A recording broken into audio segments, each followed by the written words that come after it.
Good evening.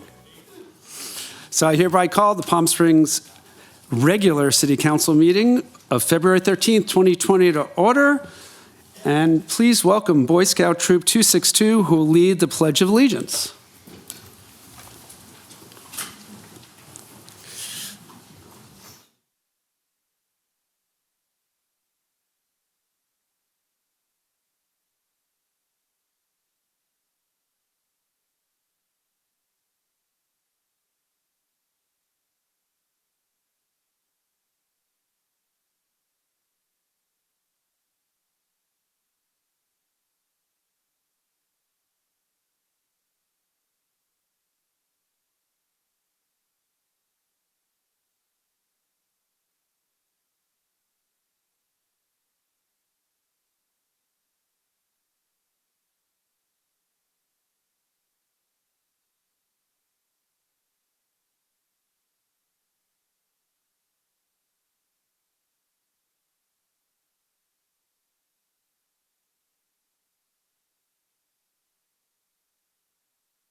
Thank you to Boy Scout Troop 262.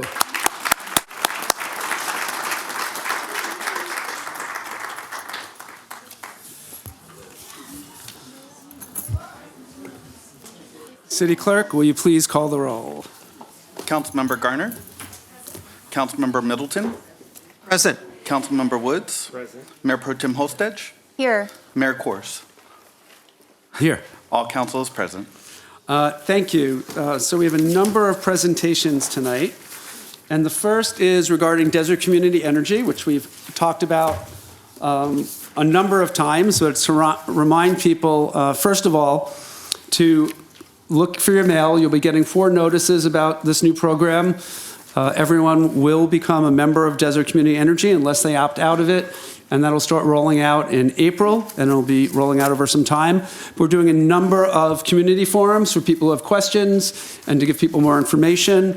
And so the dates are on the screen, but I'll read them out as well. The first one will be Palm Springs City Hall here in the Council Chamber on March 9th at 5:30 p.m.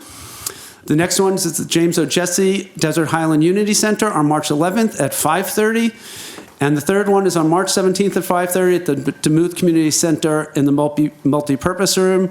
And we will have a Spanish language interpreter will be on site and available at all 3 locations, so you don't need to request that ahead of time. We will have a Spanish language interpreter at all of them. There'll be a lot of more outreach about these meetings. Different members of the council will be at each of those, so we can answer questions as well as representatives from Desert Community Energy. So please do come to those and bring any questions that you have. I know we have 2 videos because I remember being with Councilmember Middleton when we made them, and it's not a blooper reel, I hope, although we have fun. Hi, I'm Jeff Kors, Mayor of Palm Springs. You will be receiving mail telling you about a great new program for 100% carbon-free power in Palm Springs. Please look out for these notices from Desert Community Energy. My famous town. And now we have Councilmember Middleton's. So Middleton, you now will be receiving over the next few weeks mailings from Desert Community Energy describing all of your options under our new 100% carbon-free energy program. Okay, great, thank you. And we have one more presentation tonight, and it's from the Living Desert about their capital campaign. And if you haven't been to the Living Desert, you should go. But I'd like to welcome Alan Monroe and Jan Hawkins. I guess, Alan, you'll be doing the presentation. Thank you. Welcome. Thank you very much, Mayor Kors and City Council members. I want to give you an update today on one of the... Give us a moment. Test 1, 2, 3. There we go. Okay. Good evening, Mayor Kors and City Council members. And thank you for the opportunity today to update you on one of the cherished cultural resources we have here in the Coachella Valley, the Living Desert Zoo and Gardens. This year we are celebrating our 50th anniversary. It's hard to believe we've been around that long. We'll be having our 50th anniversary gala on March 7th, so I hope to see all of you there to help us celebrate that great event. Back in 1970 when we first opened up, the world was in black and white back in the day. And over the years, we have built out this wonderful educational campus that we have with a great deal of community support. Over the last 50 years, we have gone from 5,000 guests in our very first year to more than 500,000 in this past year. And so we are investing back into the infrastructure of our facility so we can accommodate our guests for the next 50 years. Our mission is, of course, to connect guests with the natural world so they can grow up and be informed consumers of natural resources and make good decisions about how to protect and preserve our planet. I'm really excited about the carbon-free energy that you guys are leading on. And our whole purpose is creating connections between particularly young people with the natural world, because we know this is not reality. This is, when you get a chance to feed a giraffe and to look one of these animals in the eye, we hope you will grow up and try and preserve and protect these amazing animals. Some amazing things about the Living Desert, having been around for the last 50 years. We have more than 500 volunteers that help us throughout the park, many of them whom live in Palm Springs area. And what you may not know is we were named the #1 zoo in North America in the last year. And this was based upon a reporter's review of consumer Yelp reviews. So not just us saying we were great, but actual customers who took the time and effort to write up reviews online. And compared to all the other zoos in North America, we received more 5-star ratings than any other zoo. So I think we have a facility that's to be complimented and recognized here in the Coachella Valley as being truly a world-class institution. We're passionate about two things at Living Desert. The first is education of school children. And you might think of it as just being a Palm Desert or a Coachella Valley resource. The reality is that we are a resource educationally across Southwest California. So teachers from as far south as Calexico on the border or as far west as Long Beach put their students on a bus or a van and drive for 2 or 3 hours to come to our facility because they recognize that the educational resources we offer their students are of value. And so we are a tremendous resource not only across California, but also here in the Coachella Valley. And so there's nothing better than having a school opportunity where our Wildlife on Wheels program will go out and visit with our program animals, and we can then motivate and give those teachers something to get the students excited about for learning opportunities. The second thing we're passionate about is our conservation programs. We are a leader internationally in conservation. We have currently more than 30 programs in 10 different countries on 3 different continents where we contribute resources, professional and technical expertise, and boots on the ground all across the world trying to make a difference for endangered species. We are currently in a first phase of our capital campaign called Pride of the Desert. And we would like to encourage the Palm Springs Council to consider helping support us with that. We are investing to expand the capacity of the park, to improve the way we engage with our guests, and to improve and expand our conservation programs. We opened up the phase 1 of what's Crossroads for Conservation, which is the project for this master plan. It was a new visitor entry complex, there's a new front door to our facility, so we can allow people to come in much more quickly. If you've got a membership, which is a great deal, you can just walk up to the admission gates, get that scan, and walk right in. There's no reason to wait in a line to get a ticket. That opened up last year. It was a $10 million project. We've already raised that money. We already spent it on time, under budget. We are now working on phase 2 and phase 3 of this project. We've got a video fly-through of what phase 2 and phase 3 will look like.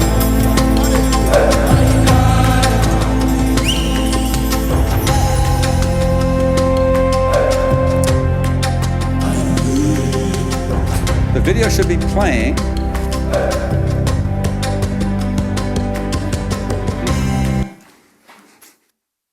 They'll get it.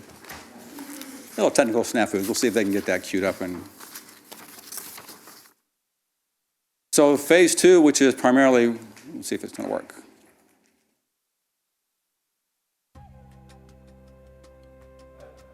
There we go.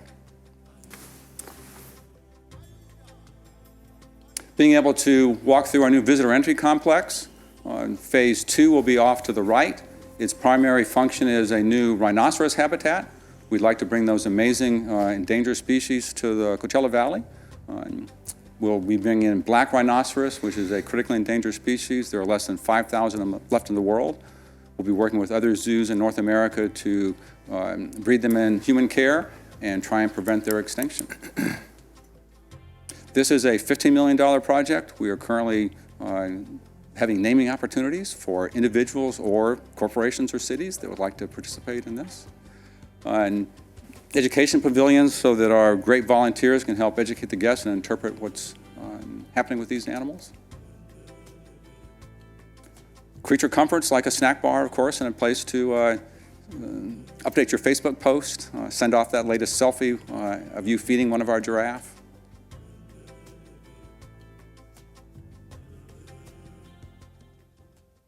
We'll have a rhinoceros feeding opportunity, just like we have giraffe feeding.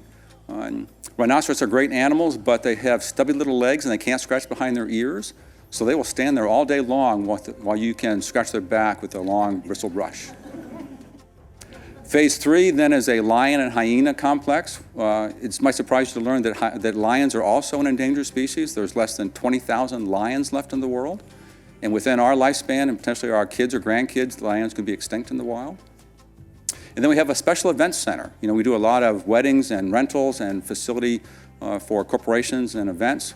And so we'd like to have this as a part of the mix here in the Coachella Valley, so you can have an off-site rental of our facility and have a chance to see some of the amazing animals as part of your opportunity to come and visit.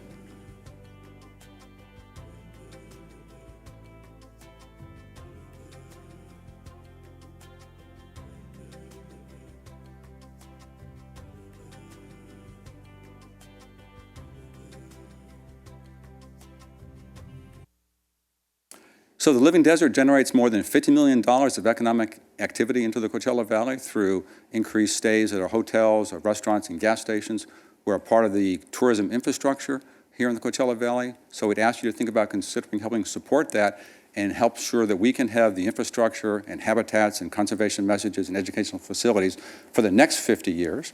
We'll be asking to meet with you individually in the upcoming weeks to tell you more about this project and to see how the City of Palm Desert can help support our continued growth and activity here in the Coachella Valley. Thank you for your time. Great, thank you, and thank you for your work. Okay. So our next item is acceptance of the agenda. The City Council will discuss the order of the agenda, may amend the order, add urgency items, note abstentions or no votes on consent calendar items, or request consent calendar items to be removed for separate discussion. I'd like to entertain a motion for acceptance of the agenda. Are there any items any council member would like removed from the consent calendar for separate discussion or vote? I don't know.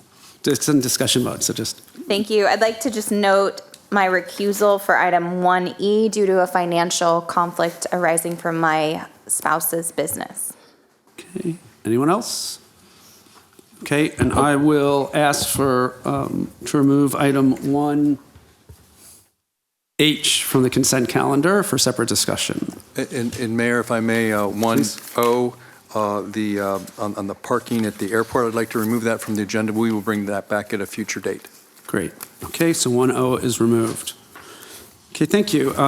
City Attorney Ballinger, can we get a report from the closed session, please? All right, Mr. Mayor. Oh, and we also have, yeah. We need a second on the acceptance of the agenda. I am sorry, and we added something as well. We right? did So earlier that's- this afternoon. We added one item regarding the Community Reinvestment Act and a request by the U.S. Conference of Mayors to provide comment And that will on be at the end of the meeting, last New item? business, I assume. Okay. There's a motion by Mayor Pro Tem Holstage, seconded by Councilmember Middleton. Motion passes 5-0. Great. Thank you. Now, a report of closed session. Yes, Honorable Mayor, members of the City Council, and members of the public, the City Council met in closed session to discuss the items that are listed on the agenda, as well as one additional real property item that was added before the meeting, and there is no reportable action. Great, thank you. So the next item is public testimony. This time has been set aside for members of the public to address the City Council on non-public hearing agenda items only. 2 minutes will be assigned to each speaker.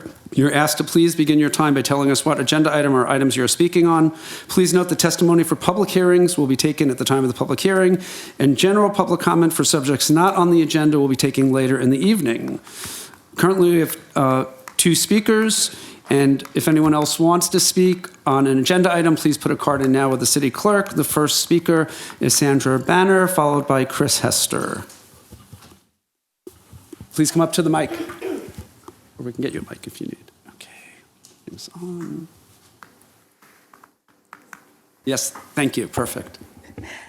Thank you, City Council members. First of all, I'd like to compliment the Living Desert and our fabulous CEO on the incredible job they are doing, not just for this valley, but for the world in its entirety.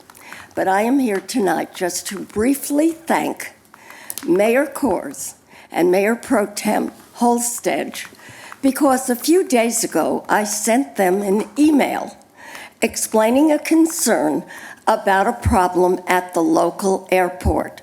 Within 24 hours, I received responses from both of them with action taken.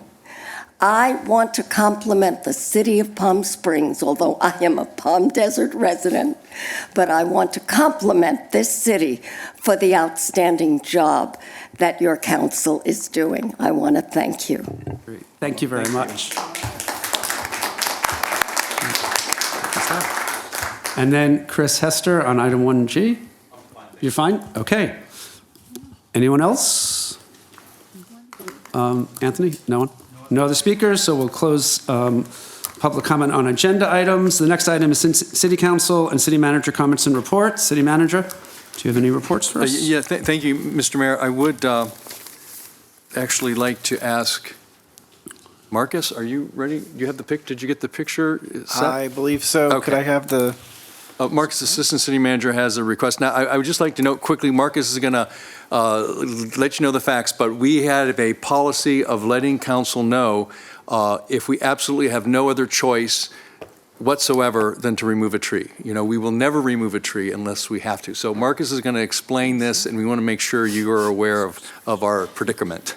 Marcus? Yeah, if I could have the slides, please. So I wanted to give an update. This is an update on the status of the two new signals that you've seen going up on Highway 111, on Palm Canyon and Via Escuela, and also at Vista Chino and Via Marileste. Those signals are funded in part by Caltrans and also by CVAG, so there was very little city funding required for those two signals. And you can see here at Via Marileste and Vista Chino, the signal poles are up. And as much as we tried to locate these poles with the conflicts of utilities, you can see that palm tree is essentially resting up against the signal pole. We thought that that should be fine. Caltrans disagrees. These are Caltrans signals. So Caltrans won't let us proceed to turn the signals on until we remove that palm tree. We explored having that palm tree relocated. Let me go back. The palm tree in question is this one. You can see that it was separated from the signal pole by quite a distance, but the way it grows is at an angle and then it rests against the pole. We talked to our arborist about having that tree pulled out and relocated, but you can see here, there's gas meters and other utilities, and essentially the root ball of that palm tree, which is so old, is so large that there's no way to really pull it out. And so unfortunately, that tree and that tree are going to be pulled out because Caltrans is basically demanding that we do that. We'll be replacing for that owner that palm tree with some other trees. So we wanted to give you that information. And then similarly at Via Escuela, you can see on the southwest corner, there's an acacia tree that is essentially overgrowing part of the signal pole, which Caltrans won't allow. In this case, we will be trimming it, but I think eventually that tree may need to be removed because of the way it's growing. And these are just some of the details and complications that occur when you install signals at corners that have landscaping. And it's important that the signals and signal heads have clear visibility for traffic. And so in these cases, unfortunately, we will be making those removals and trimming those trees in order to make sure that Caltrans will accept the signals. The good news is that those signals are scheduled to be activated by February 25th, by the end of the month. So it's been a long road to get these signals funded and installed, and so we're happy to get that finished for the community. Thank you. Thank you, Marcus. Great, and thank you for the report, but also I know it's been years and years of working to get Caltrans to put those signals in, and it's such a major pedestrian safety issue, so I do want to really thank you for your work on making that happen. Thank you. And Mr. Mayor, then finally, if I could ask the chief to step up. The chief just has a brief update for you on his enforcement of illegal cannabis grows, and I think he's got a report to update. Yes, I'm here to discuss the removal of illegal marijuana trees. So They're getting bigger. in summary, obviously there's a lot of marijuana businesses in our city that are following all the rules and regulations and everything that's required of our city with that industry. But with that comes illegal marijuana grows as well. Early on last year, you allocated one additional officer for me to assign to the district attorney's task force, in which we supply one officer for the service of an entire team that comes to our city to address the illegal grows. In April of last year, December of last year, and February of this year, we've taken down 3 illegal marijuana grows, one in the residential area and 2 in commercial areas. One being the 700 block of Vela Road with approximately 1,000 plants. One in the 2900 block of Chuparosa, which was a residence that had 780 plants. And the most recent one in this month, 200 block of Radio Road, which had approximately 1,400 plants. What we're learning is people coming all the way from the East Coast to our city in the area to run these illegal operations. I think we have some slides here. What you have here is what looks like your normal residence here in a residential area, and that's what it looks like inside. So you see a significant damage to the home to have these grows occur. The next one. There you have normal business on the outside, and that's what it looks like on the inside.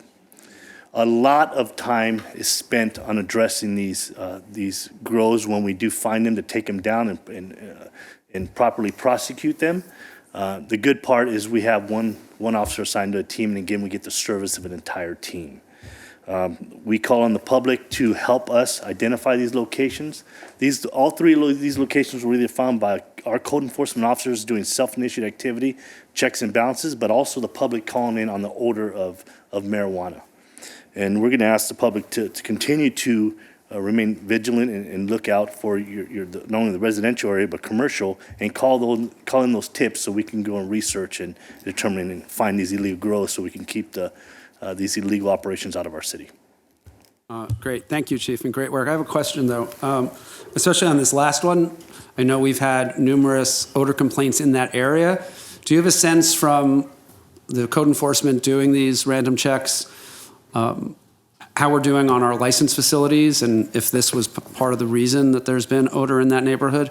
That's a great question, and we did get a number of complaints from that area, and now we know why. It's this illegal operation, but the code enforcement would continually go out there and canvass the area with our legal dispensaries, and we're not finding the odors. And then here we have this one when they go up there to do a check-in and come across this illegal grow.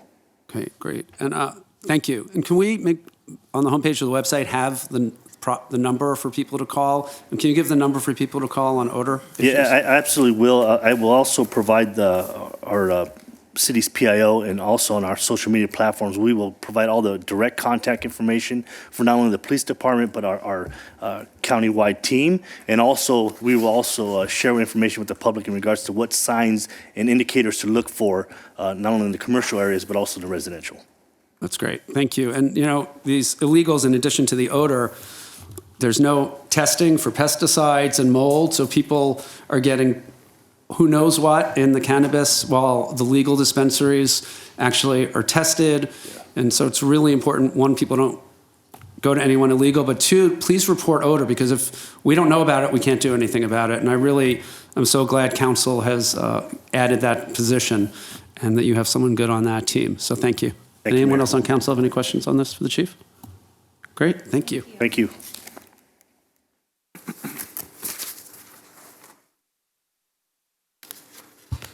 City council member reports, updates.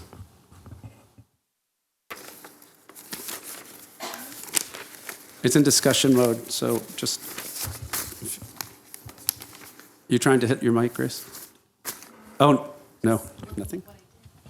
You always have stuff. Oh. I'll go. I Okay, always look at have your calendar. stuff. Okay, Mayor Pro Tem Holsted, yeah, I have a whole bunch too. Thank you, Mr. Mayor.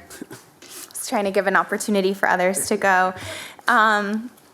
I just have a few announcements about meetings that I attended and then some upcoming meetings. So the mayor and I met with bike companies in Palm Springs to talk about the bike share proposal that we got, to just meet with stakeholders to hear their input. We asked that come to the full council for a study session or a discussion item, to get full input from the community about if we want a bike share in the city of Palm Springs, if that makes sense, how it'll impact residents and businesses. So look forward for that for an upcoming meeting. Councilmember Garner and I had a meeting about the new library and Sunrise Plaza, and so we looked at a proposal to bring that forward to the full council for consideration for the community, to get a bid about what it would cost to design a whole Sunrise complex and plaza and a new library. I attended with city staff the Araby Cove neighborhood meeting regarding Rim Road. We had a good meeting with the neighborhood there. I'm the new rep for this council for the CVAG Public Safety Committee. So we talked about a number of items.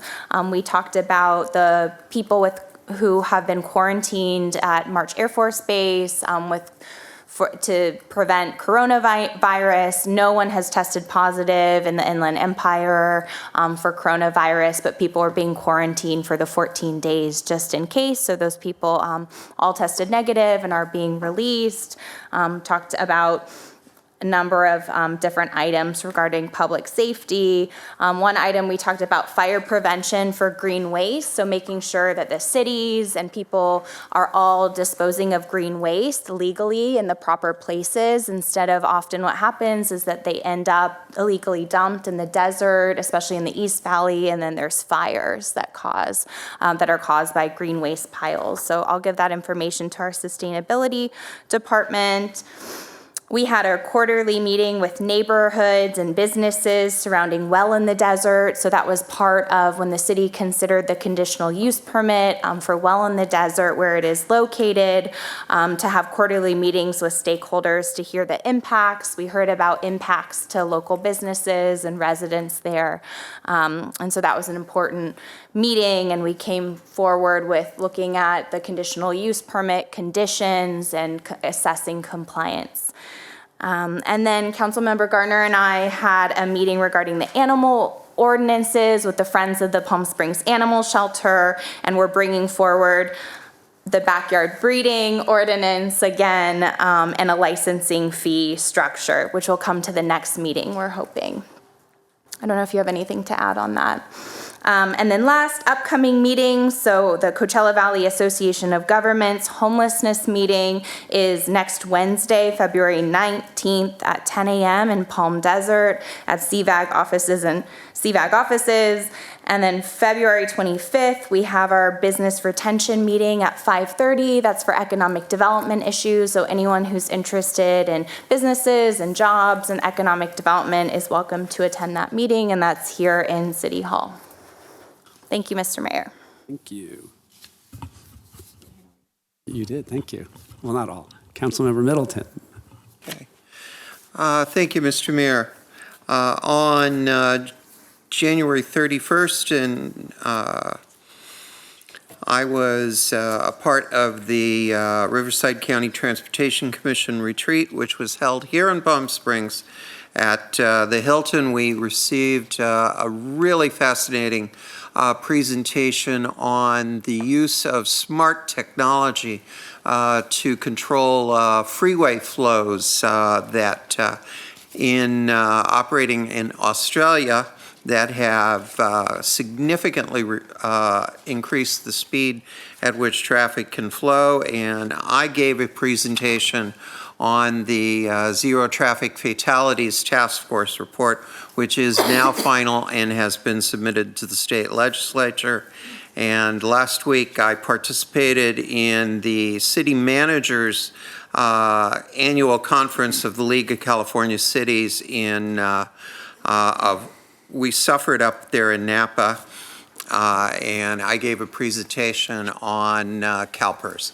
Thank you. Thank you. Councilmember Woods. Thank you, Mr. Mayor. It's been a very busy 2 weeks out there, and I'll just touch on a couple of the items. The Coachella Valley Conservation Commission, I'm the representative for the city of Palm Springs on that. They continue to purchase land for open space, to contain it as open space, and that is continuing, and we just approved today some additional lands to be purchased. I'm also on the Energy and Environmental Commission at CVAG as well. And what we're looking at, and I'll get this information over to our Sustainability Commission, is we're looking at creating a regional energy network, basically to bring funds into the Coachella Valley from Southern California. Basically, the funds have been consumed mostly by the County of Los Angeles. We'd like to bring more of those funds out here to the Coachella Valley.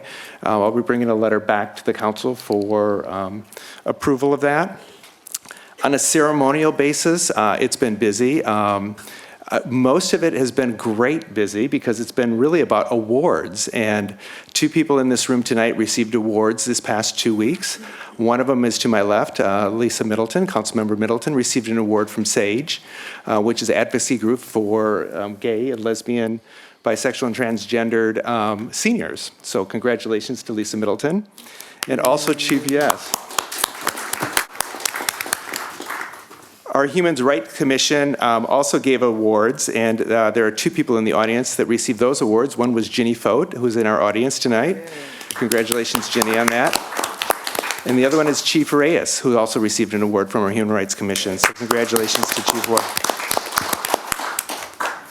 I also had the excellent opportunity with our mayor to attend the Bob Hope USO awards, which they gave many awards for people who were, we have a USO here at our airport that the city actually funds. And they gave awards for people who have committed years and hours of volunteerism to make that USO work. It was rated one of the best small USOs in the nation. So it was great to see people really commit to our young military personnel. Also got a chance to go to Black History Month presentation at the Palm Springs Art Museum, which was also fantastic. It's something there are a series of events this month that are going on with that. And lastly, we're very fortunate in the city of Palm Springs to have such great cultural events. We have a plethora of cultural events, and we have several choruses of gay men, including the Gay Men's Chorus and the Modern Men. And I represented the city at a Modern Men fundraiser this past couple of weeks. So it's really great to see these organizations come to fruition and actually flourish in our city. So that's it, Mr. Mayor. Thank you. Okay, thank you. Councilmember Garner.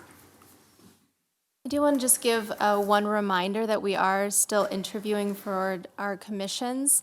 And so if you are interested in being on a commission, please do get your application in. Even if it's something that we've already appointed for instance, if you're interested in planning commission, you can still submit now to be considered at a later date when an opening is available. So whatever it is you're interested in, even if there's not a vacancy right now, feel free to apply. Just so that we know that you're out there and that you're interested. So thank you. Thank you. Wow, the benefit of going last is so many of these are done. I do want to follow up on Councilmember Garner briefly because the regular process is about to get underway as well. But if anyone has questions about what a particular board or commission does, you can reach out to city clerk or any of us. Everyone up here has served in different capacities. And so I've talked to people who have applied and gotten appointed, asking what the commission does, where I think they'd be a good fit. So please reach out to us. We really want to see our community represented on our boards and commissions. All meetings will be moving to 5:30, so it's after work hours, so we can get people who have full-time jobs on those boards and commissions. So I think we have a great group already during these vacancies, but the regular process is going to be getting started soon, so please do reach out to us. A couple things I had that weren't covered, and just one or two that I want to add one thing to. Councilmember Holstage and I and staff have had countless meetings on the $10 million homeless-related grant that we had a study session on, and that will be sent in by 5 o'clock tomorrow. The button will be hit, and we've just been fine-tuning it, but we're really excited. The focus of the final grant is as council directed at the study session. The vast majority is on units to actually have transitional and permanent supportive housing. We have numerous access points in our city for people, but we have a real limit of housing with the services that go with it to help people end homelessness. And that's really what this grant is for. It's a one-time funding, and it's really about reducing the number of homeless people in Palm Springs. So we're really excited about that moving forward. Councilmember Holstage and I, along with staff, had a follow-up meeting with the Coachella Food Truck Park that we had met with in the Business Retention Economic Development meetings, really talking about doing food truck type music events one time in various parks around the city. And really something that'll be great for our residents to go to. They work really well with all local brick and mortar food places and restaurants. They provide them free space. They do educational opportunities. So we had a really good meeting, and we'll have more to report as that moves forward. I did get to kick off the Tour de Palm Springs, not the really early one, the one at 8:45. But it's a great event. There were over 6,000 riders from 42 states and Canada. Over 200,000 is raised every year for local nonprofits. We had great performances by Palm Springs Cheer from our schools, from the Palm Springs Marching Band. I mean, it was really a great event. And I will challenge the rest of council to join me. I think next year we all should ride.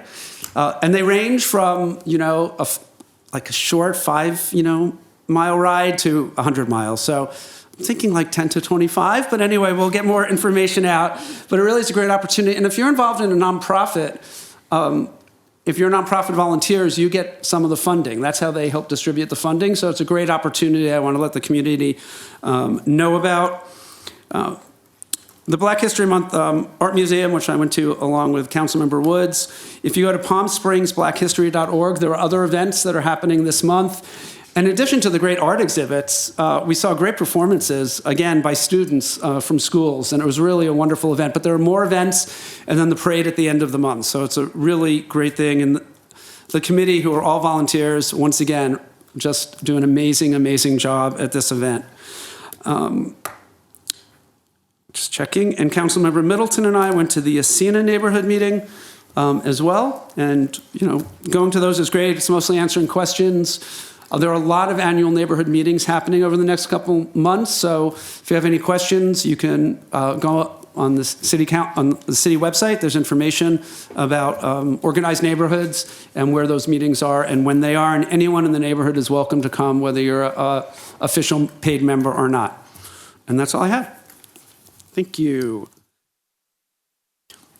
The next item will be approval of the consent calendar. I will entertain a motion to accept the consent calendar without the following item, removed for separate discussion, which is item number 1H, and noting the recusal of Mayor Pro Tem Holstage on item 1E. Motion by Councilmember Middleton, second by Mayor Prostage. And 1O has been removed. Thank you. Motion passes 5-0. Okay, so item 1H, if we can get a brief staff report? Certainly. Because I just have one question or comment. Mr. Mayor and members of council, as you're aware, architectural review is now required for cannabis facilities in the city of Palm Springs.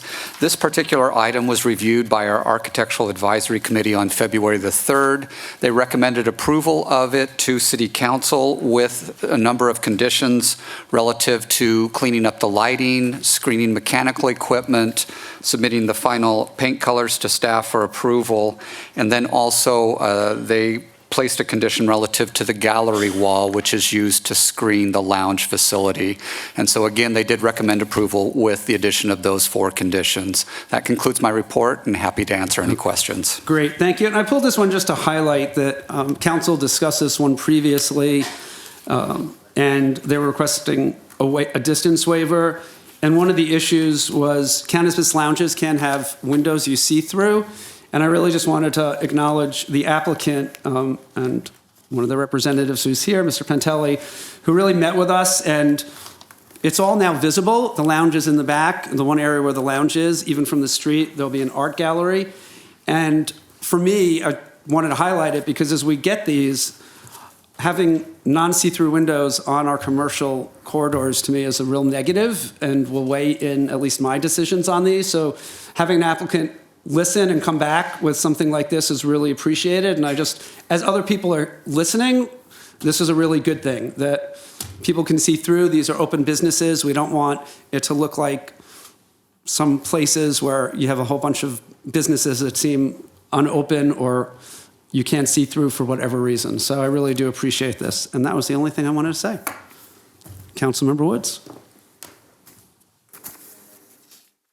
I just want to add that when we have a cannabis business that comes into us, be it in our commercial zone or in an industrial zone, it is an excellent, excellent opportunity for us to increase the actual urban form and urban dynamic of it, basically the architecture of it. And I think our staff and our AAC Commission is trying to do that very strongly to make sure that these cannabis businesses do not look like blank walls out there, but actually increase the value of the property in which they're operating from. So I applaud the process that we go through AAC to get to that point. Great. Do we have a motion? Mayor Pro Tem Holstage, seconded by Councilmember Woods. Motion passes 5-0. Great. Thank you. We have 2 hearings. The next one is item 2A, consideration of an application for historic district designation of the Morito Manor condominiums located at the southeast corner of Morito Place and Bellardo Road. Staff report, please. Mr. Mayor and members of council, you've seen quite a few of these designations over the last several council meetings. Unfortunately, these are the last 2 that we have in our lineup for the next period of time. We're happy to bring forward the designation for Morito Manor. This was designed by architect Barry Burkus and constructed in 1960. It has a very distinctive folded plate roof. You'll note that the Park Imperial South condominiums down in the Araby area also has a similar roof line and was designed by the same architect. The Park Imperial South was designated as a historic district by City Council back in 2017. This particular complex comprises 10 units in 5 buildings. The application was brought forward by the Homeowners Association, and there are signatures from the owners supporting this nomination. This gives you a layout of the complex. Again, there are 10 units spread across a number of buildings here on the site. The Historic Site Preservation Board made findings that it does meet the city's criteria for designation as a historic district relative to a number of items, including its distinctive characteristics and high artistic value of form with the folded plate roof. Based on that action, they are recommending approval of designation, as does staff. We'd be happy to take any questions you might have, and I believe we have representatives of the Homeowners Association here this evening to also offer their support. Great. Thank you. Any questions for staff before we open the public hearing? Okay, so at this time, I would like to open the public hearing. The appellant will have up to 5 minutes to present their case. If requested, they will have 2 minutes additional at the end for rebuttal. The public is invited to speak on this public hearing item for up to 2 minutes. Does the applicant wish to make a presentation? Not required. Okay. Are there any other public comments? No public comment. Then there's no rebuttal, and we'll close the public hearing. Oh. No, not at this time. Next one. Council member comments, questions? If none, I will actually. Just for the record, and having reviewed the excellent proposal and the staff report, and thank you, Flynn, for that, the motion will be based on criteria 3, 4, 5, and 6 being met. And there are 7 criteria. 1 has to be met for a historic Class 1 designation, and there were 4 met in this. And the pictures of this are really terrific. I've seen the property. It's great. So with that, do we have a motion? Motion on the floor by Councilmember Middleton, seconded by Mayor Pro Tem Holstage. Motion passes 5-0. That's good. Okay. That was quick. The next item is 2B, consideration of an application for Class 1 Historic Resource Designation of the Shea Residence located at 1690 Ridgemore Drive. Staff report, please. Mr. Mayor and members of council, this is a little unique in that it's younger than most of the applications that we see. However, it was constructed in 1974, does meet our criteria for submittal of an application for designation. This particular residence was designed by John G. Walling, and then there was a later addition in the 1980s by Albert Frey. What is perhaps unique about this particular residence, and one of the reasons why it qualifies for designation, is that it uses tilt-up, concrete tilt-up construction in the construction of the residence. Why that's typically associated with commercial buildings, primarily industrial parks and things like that, it's used to great success here with this particular residence, and again is one of the character-defining features of the residence. The Historic Site Preservation Board reviewed this application and found that it met 3 of our 7 criteria for designation in terms of exemplifying the late modern period here in Palm Springs. Also, criterion number 4, as I had mentioned, for the concrete tilt-up construction, a very distinctive construction method, especially for residential properties, and then also possessing high artistic value. Based on those factors, the Historic Site Preservation Board recommended approval of designation, as does staff. We also have the property owner here this evening to answer any questions or give a presentation as you may request. Okay, before we open the public hearing, any questions for staff? Mayor Pro Tem Holstage. Thank you. I have a question about the date. And so would this be the first time that we're designating something from this date that's a single-family home? Probably a single-family home, yes, but not something from the 70s. We've had at least 2 other commercial structures from the 1970s, the Palm Springs Art Museum being one, and then Tockwitz Plaza being the other that we've designated from the 1970s. Great, thank you. And I have one question as well, and it's just more, someone asked me this, and I asked planning director this, but I think it's helpful for the public. Criterion 3, which is the resource reflects or exemplifies a particular period of national, state, or local history. Someone said, well, that would be every property, always, everywhere, which it isn't. So can you explain what that means in this context? Certainly. One of the things that we look for in terms of historic designation is how does it fit into the context of the history and development of Palm Springs. And so while this may be perhaps a minor criterion that we look at relative to historic designation, it also helps to tell the story of how we grew and how we developed. And so, for example, not only do we have properties from the 1920s, which talk about the early days of establishing the settlement here in Palm Springs, through the 1950s and 60s, where we have the mid-century modern and many of the vacation homes that were developed during that time period. But again, historic structures speak to the period in which they were constructed and help to tell the story of how Palm Springs developed. Great, thank you very much. No other questions. We will open the public hearing. The appellant will have up to 5 minutes to present their case. If requested, the applicant will have 2 additional minutes at the end of for rebuttal. The public's invited to speak on this public hearing item for up to 2 minutes. Would the applicant like to speak? Please. 5 minutes. Hi, everybody. My name is Daniel Krog. I'm an owner of the Shea Residence, and I'm really honored and happy that the house is being considered tonight.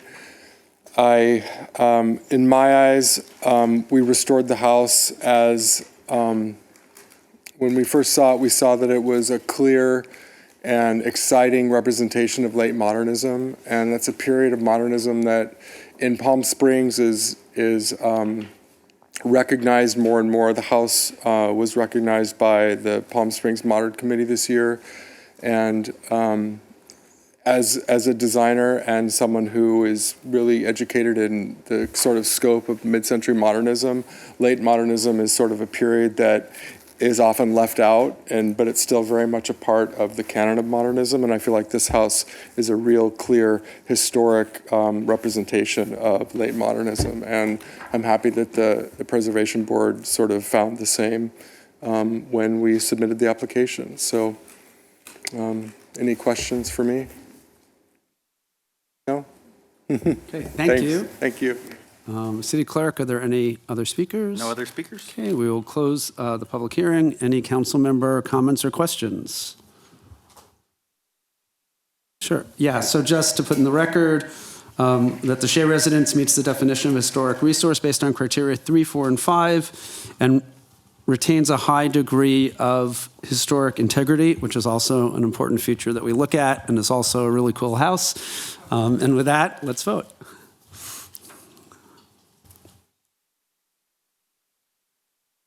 Motion passes 5-0. Okay.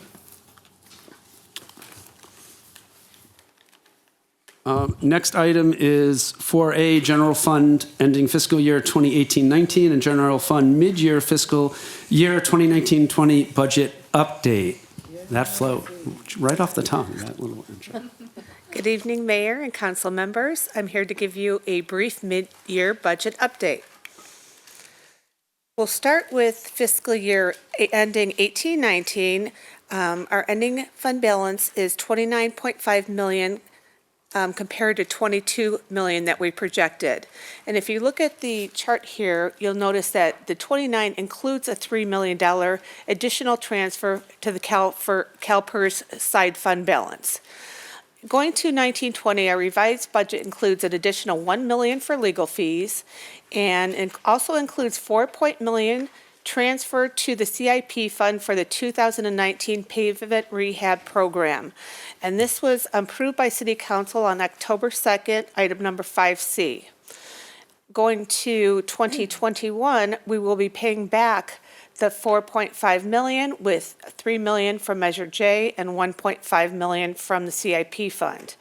Our original 1920 budget had an ending funding balance of 22, and now we're at 24.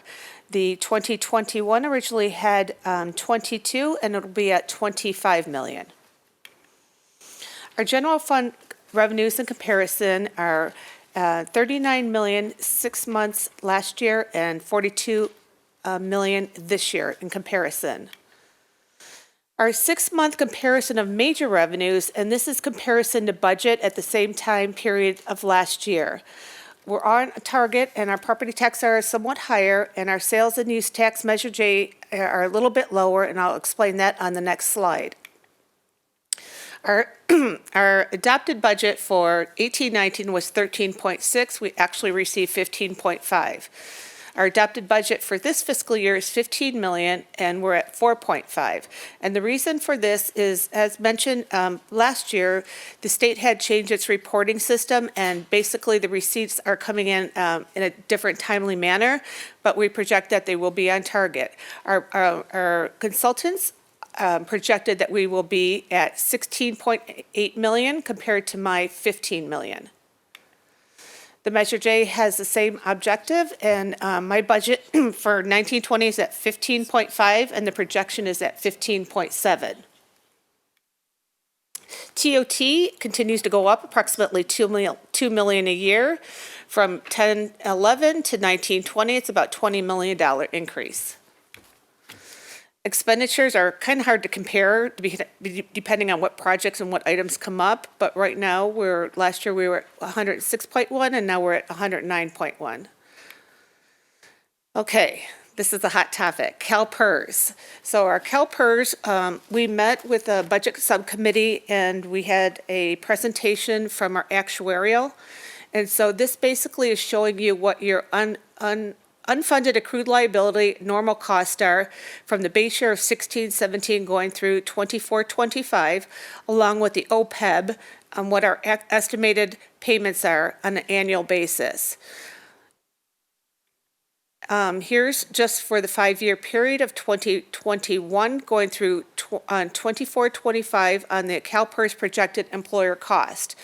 These include unfunded, normal cost, and total cost.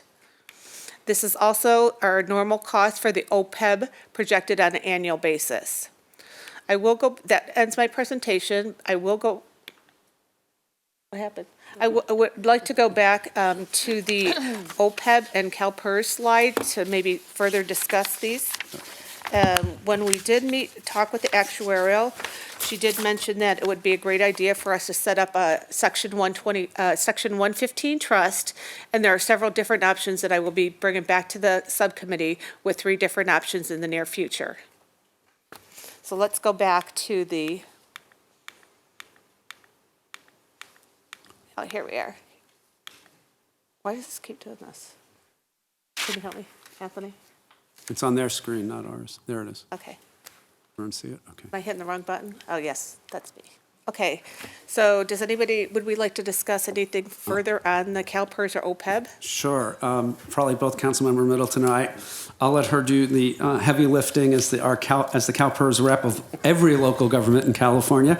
But especially for our new council members and the public, several years ago, actually it was before Councilmember Middleton, Holstage, we adopted a policy. So CalPERS, due to losses in the recession and then not hitting their targets, which fortunately is starting to change, which you'll hear more about, decided to start charging all governments more for the same pensions. So the city's done everything we can to reduce pensions that we're allowed to do.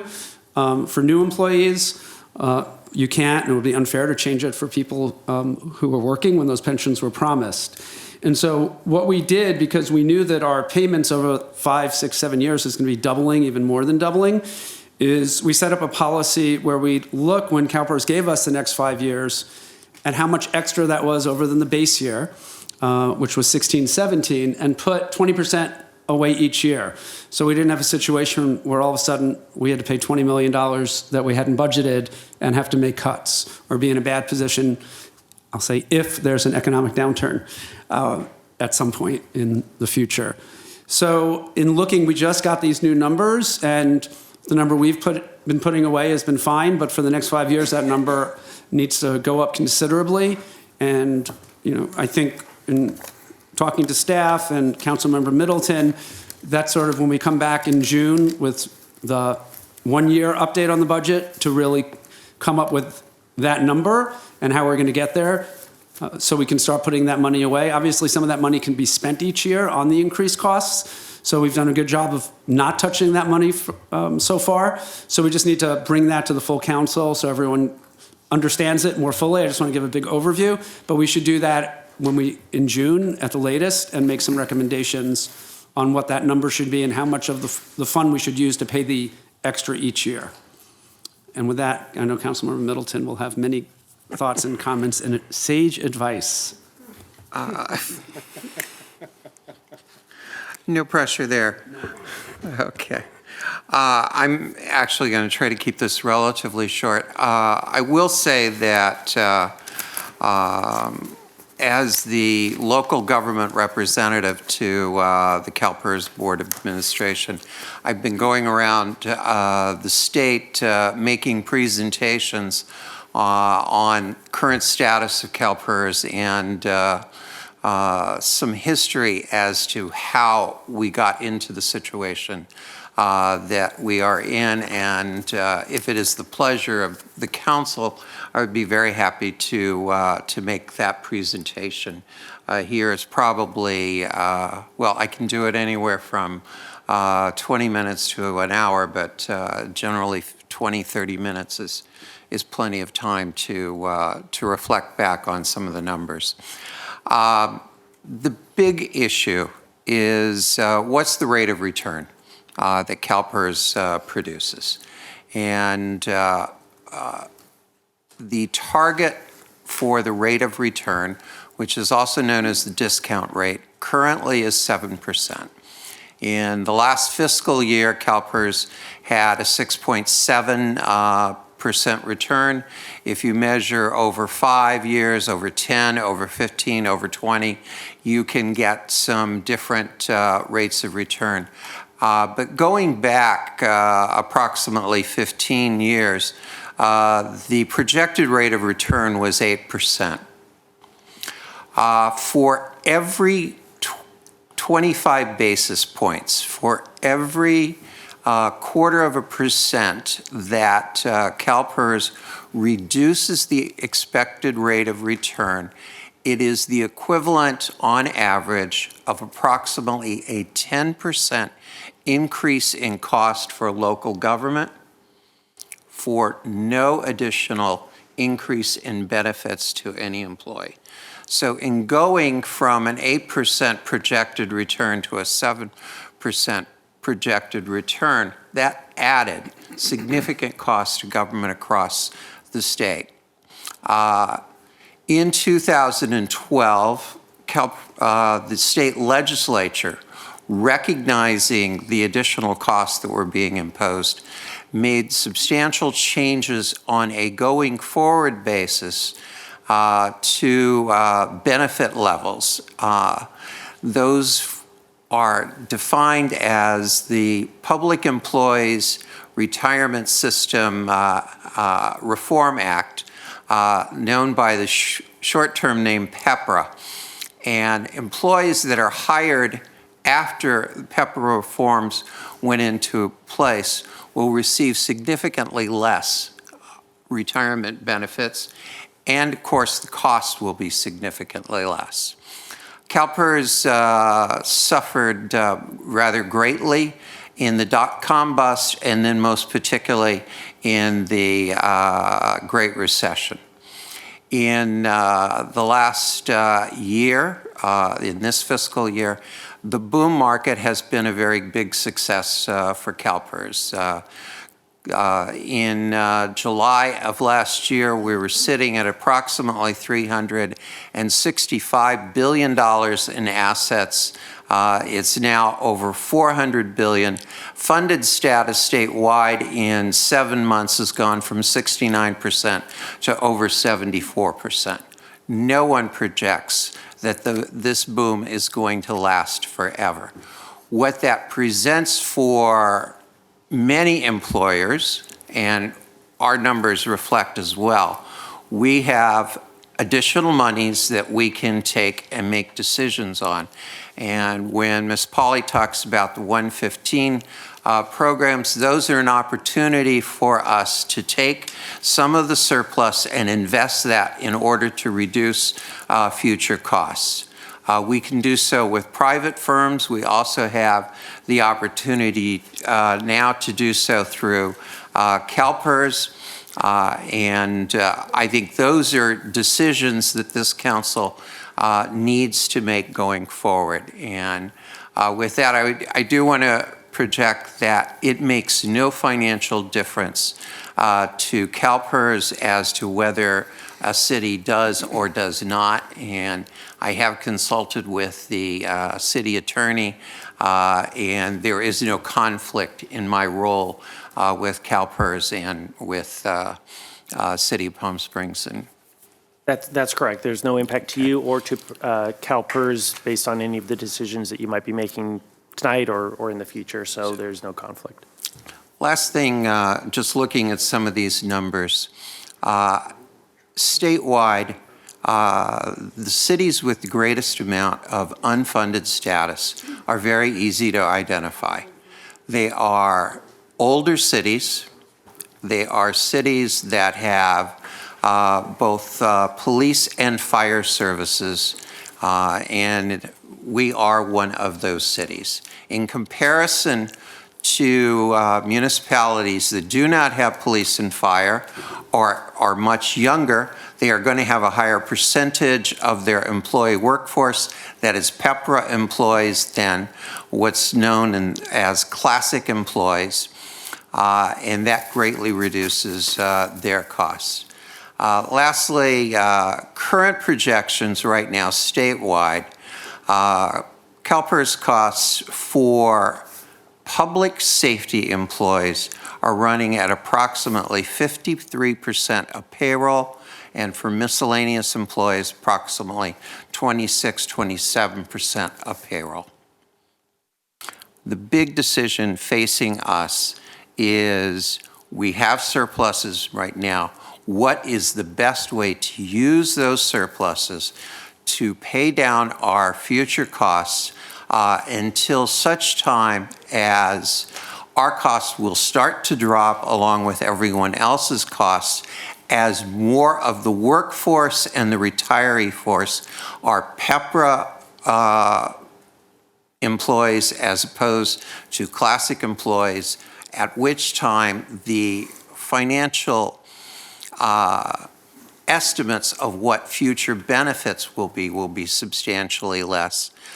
Something to remember when you're talking about an unfunded liability, on the day that we hire a new police officer, that police officer's retirement, which will not happen for another 30 years or 40 years, is an unfunded liability. They will have paid nothing into us on that first day, but we will already be recording as an unfunded liability their entire pension. Okay, any other council member questions or comments? Councilmember Garner. I feel like my request is interesting coming after all of that, but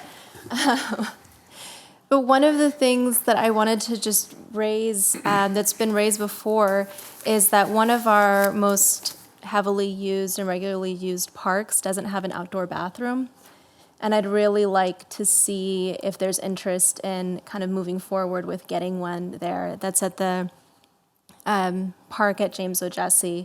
So when the community center is open, people can go in and they can use the restroom at the community center. Of course, it's not always open, and really all weekend long, there's always things going on in the park, and people have to leave and go to their homes, or and sometimes they have issues occasionally with kids, using the bathroom outside and stuff like that. So I know that Parks and Rec Commission has been talking about this for a while, and I know that there's been some numbers that have been thrown out by that group, and it's not nearly as much as I thought it would be. And so I'm interested to see if there's any support for at least finding out what that cost would be and what the possibility would be to do that sooner than later. Great, thank you. So, and City Attorney, jump in if, I don't know if we can really talk much about this, if it's not on the agenda, or is it close enough because it's budget that we can deliberate on that? I just want to make sure before. I think it's within the description of the budget, yes. Okay.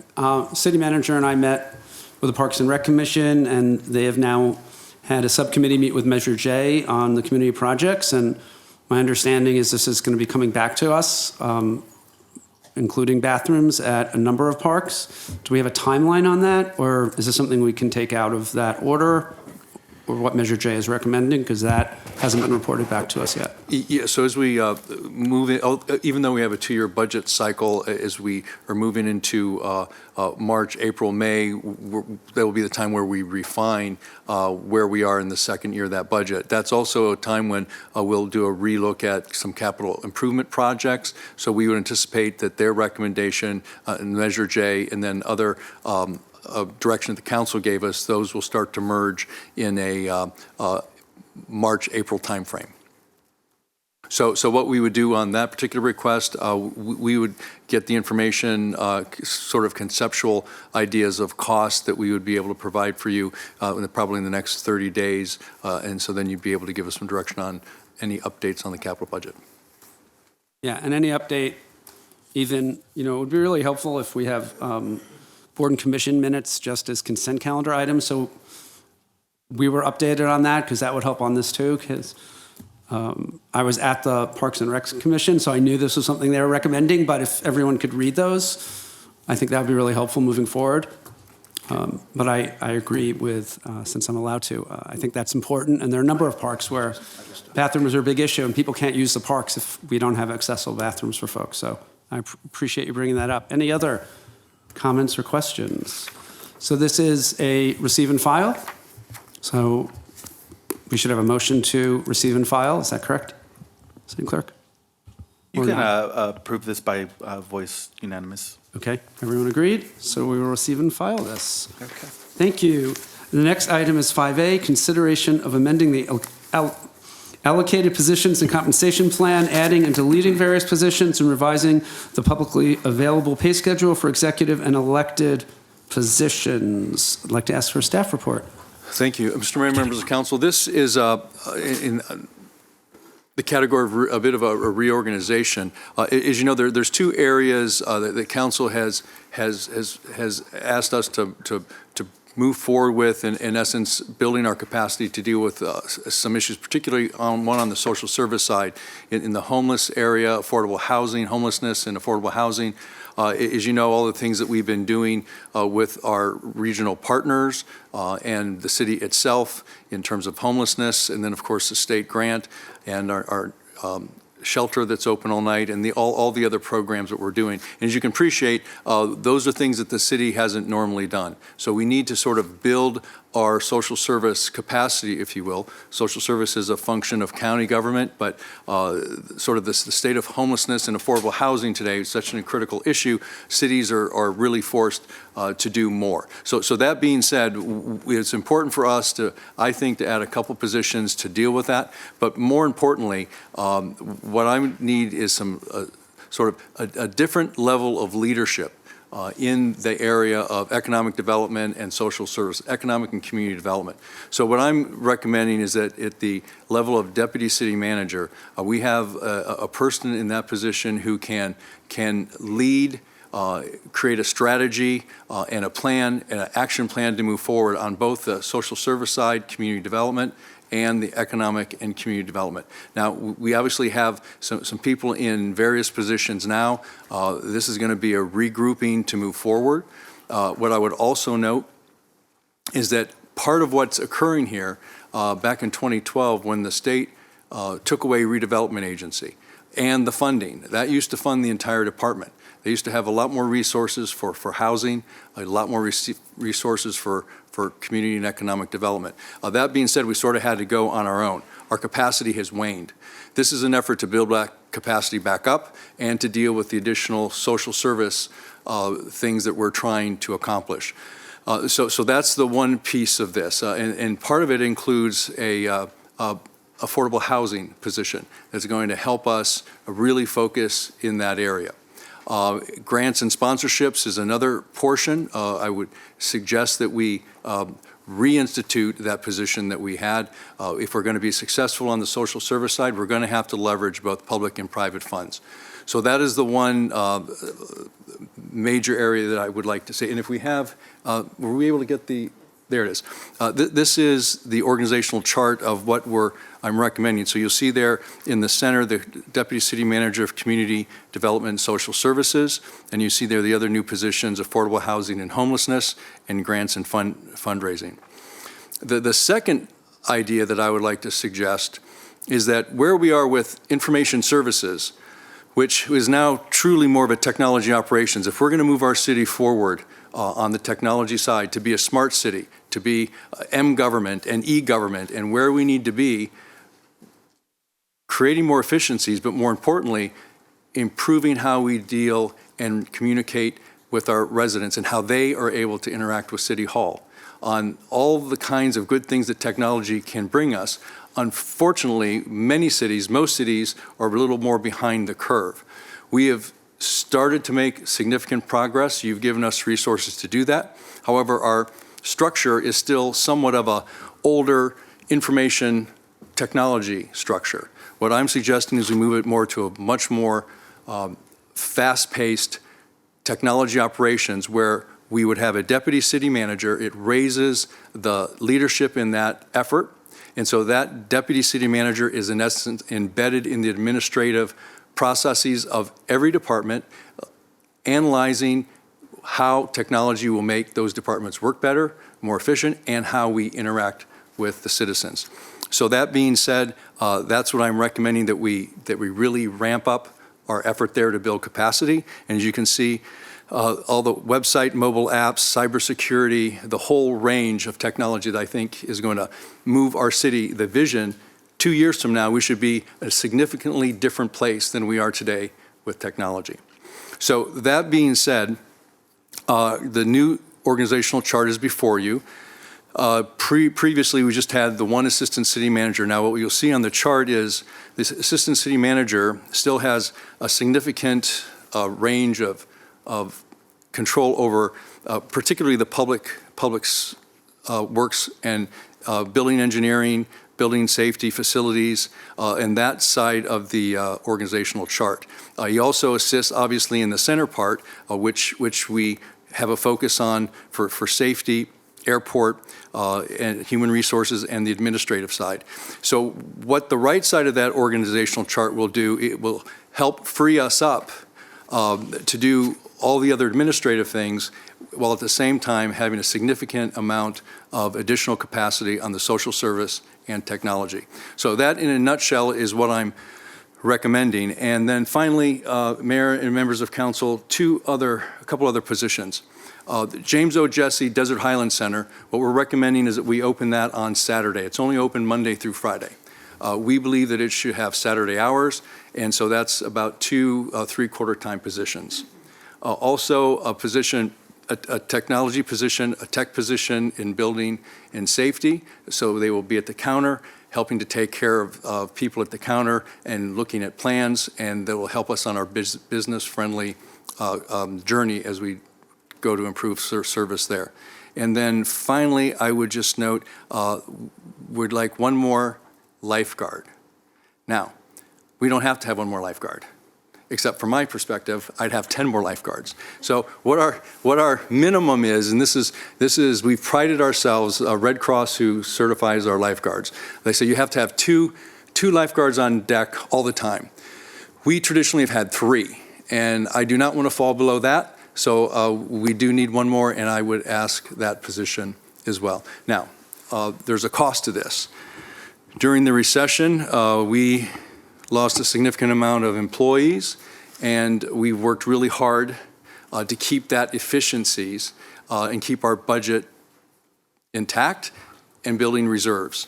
Over the years, we've built back certain positions in safety and other areas that were important, and we needed them, and we had the ability to do it.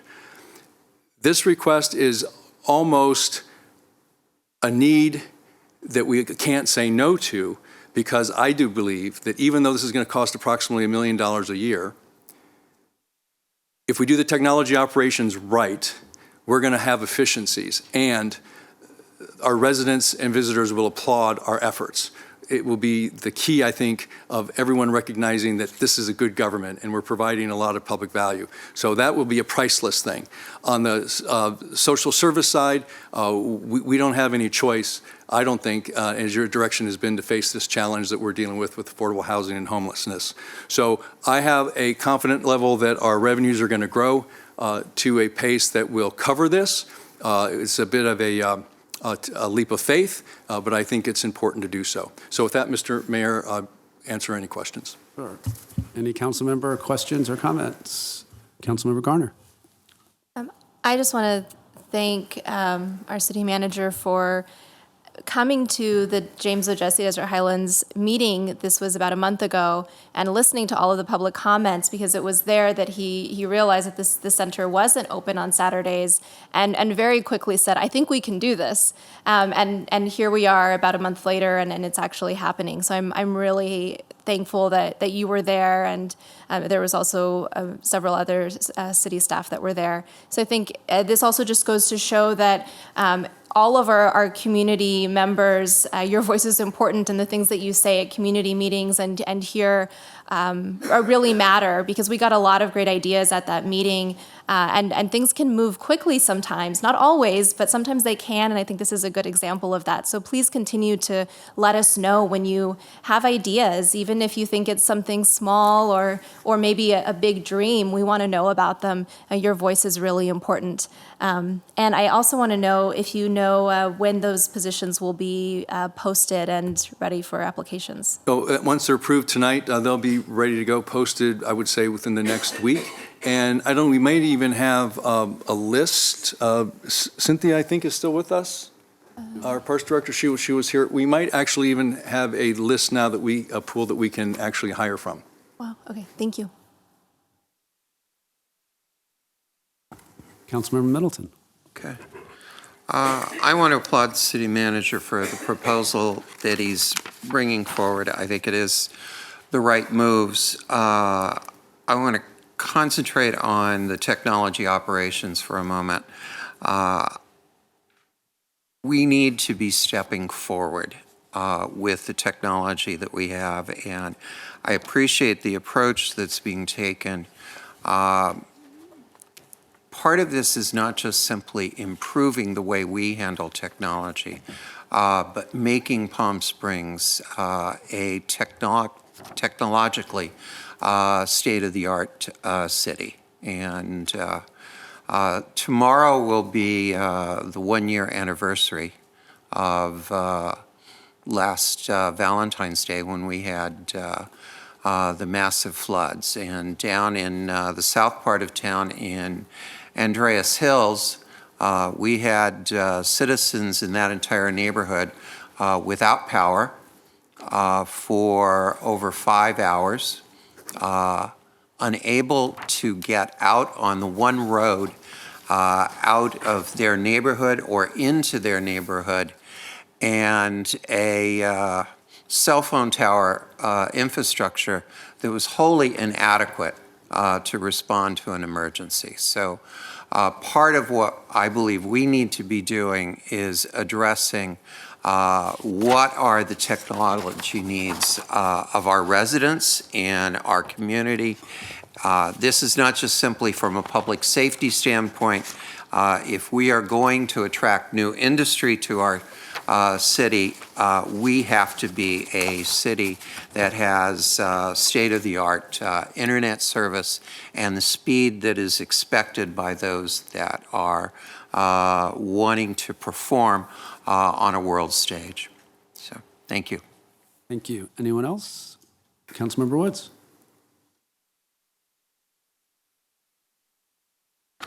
I don't think this is always an easy decision to hire more staff. I think we heard from Councilmember Middleton about every time that we hire more staff, our unfunded liability becomes stronger. So I want to applaud the city manager for being conservative up to this point as we got ourselves back on our feet and understood our unfunded liability and set aside a reserve to take care of that. With that being said, I also think that the recommendations coming forward are very much needed, in particular with asking for a deputy city manager under technology operations. I mean, with ransomware that's going on today and everything else, I think we need a full department that's right there, along with allowing both staff to function more efficiently and the outside, the constituents to function better with City Hall. So I would fully support that, as I would support a deputy city manager for community development social services. I think your analysis of us losing redevelopment money has left us in a hole, and we haven't done enough in that area. In order to do that, we need to staff ourselves up in order to do that, and I think we need money to do that, and that grants position is very important to do that. So I support this. Thank you. Anyone else? I will just jump in, and I know how long you've been working on this, to our city manager, and really appreciate it. And I know how very conservative you are when it comes to spending money. And, in looking at this, we finally are back to pre-recession, which is now 12 years ago, staffing levels. And our city budget went from in the 60 millions to, and that's just our general fund budget, to over 130 million a year. And the same number of staff cannot do the work of a city that is now double the budget and is a very different city than it was. So I appreciate you being conservative, and I know this is even probably more conservative than some people would like to see. But what I really appreciate, and I echo what everyone else has said, I think the new positions for James O'Jesse is really important to have that opportunity for our residents, especially our youth, and the lifeguards, of course, make sense. People have talked about technology, but if you look at the positions in community development and social services, most of those will bring in a lot more money than they're costing. And if we don't smartly invest in those things, if we don't go out for the grants, if we don't have someone who's focused on affordable housing and homelessness, that money won't come to us. And the state's going to start penalizing cities who don't build their share of affordable housing. And so economically, this makes sense. And I just wanted to highlight that because so many of these positions really will result in bringing in a lot more funds than they're going to cost. And that's just one example is without the positions, we were able to get $10 million from the state to help address homelessness. But we need to leverage that money for a lot more. We know $10 million only goes so far in building units or converting motels. So we really need really good people, and I think we'll have really good people in those positions who can help leverage that. And we need to be really smart, and I really appreciate you adding a deputy city manager in community development in how we continue to create jobs that pay good wages for our residents so they can afford to live here. I mean, all of this is sort of connected, right? Good jobs, diversifying the jobs in our city, affordable housing. Without all of that, people can't stay in Palm Springs who grow up here, and that needs to change. So I think all of this is just synergistically smart, and the sooner we can hire these people, the better. But of course, I know we really want to hire the best possible people we can. And as long as the weather stays like it is the next 10 days, as opposed to last year at this time, it should be easy. Not that I haven't been looking for rain every day on my phone, but there's none coming. Mayor Pro Tem Holstage. Motion by Mayor Pro Tem Holstage, seconded by, let me get that other screen up. Someone. Councilmember Garner.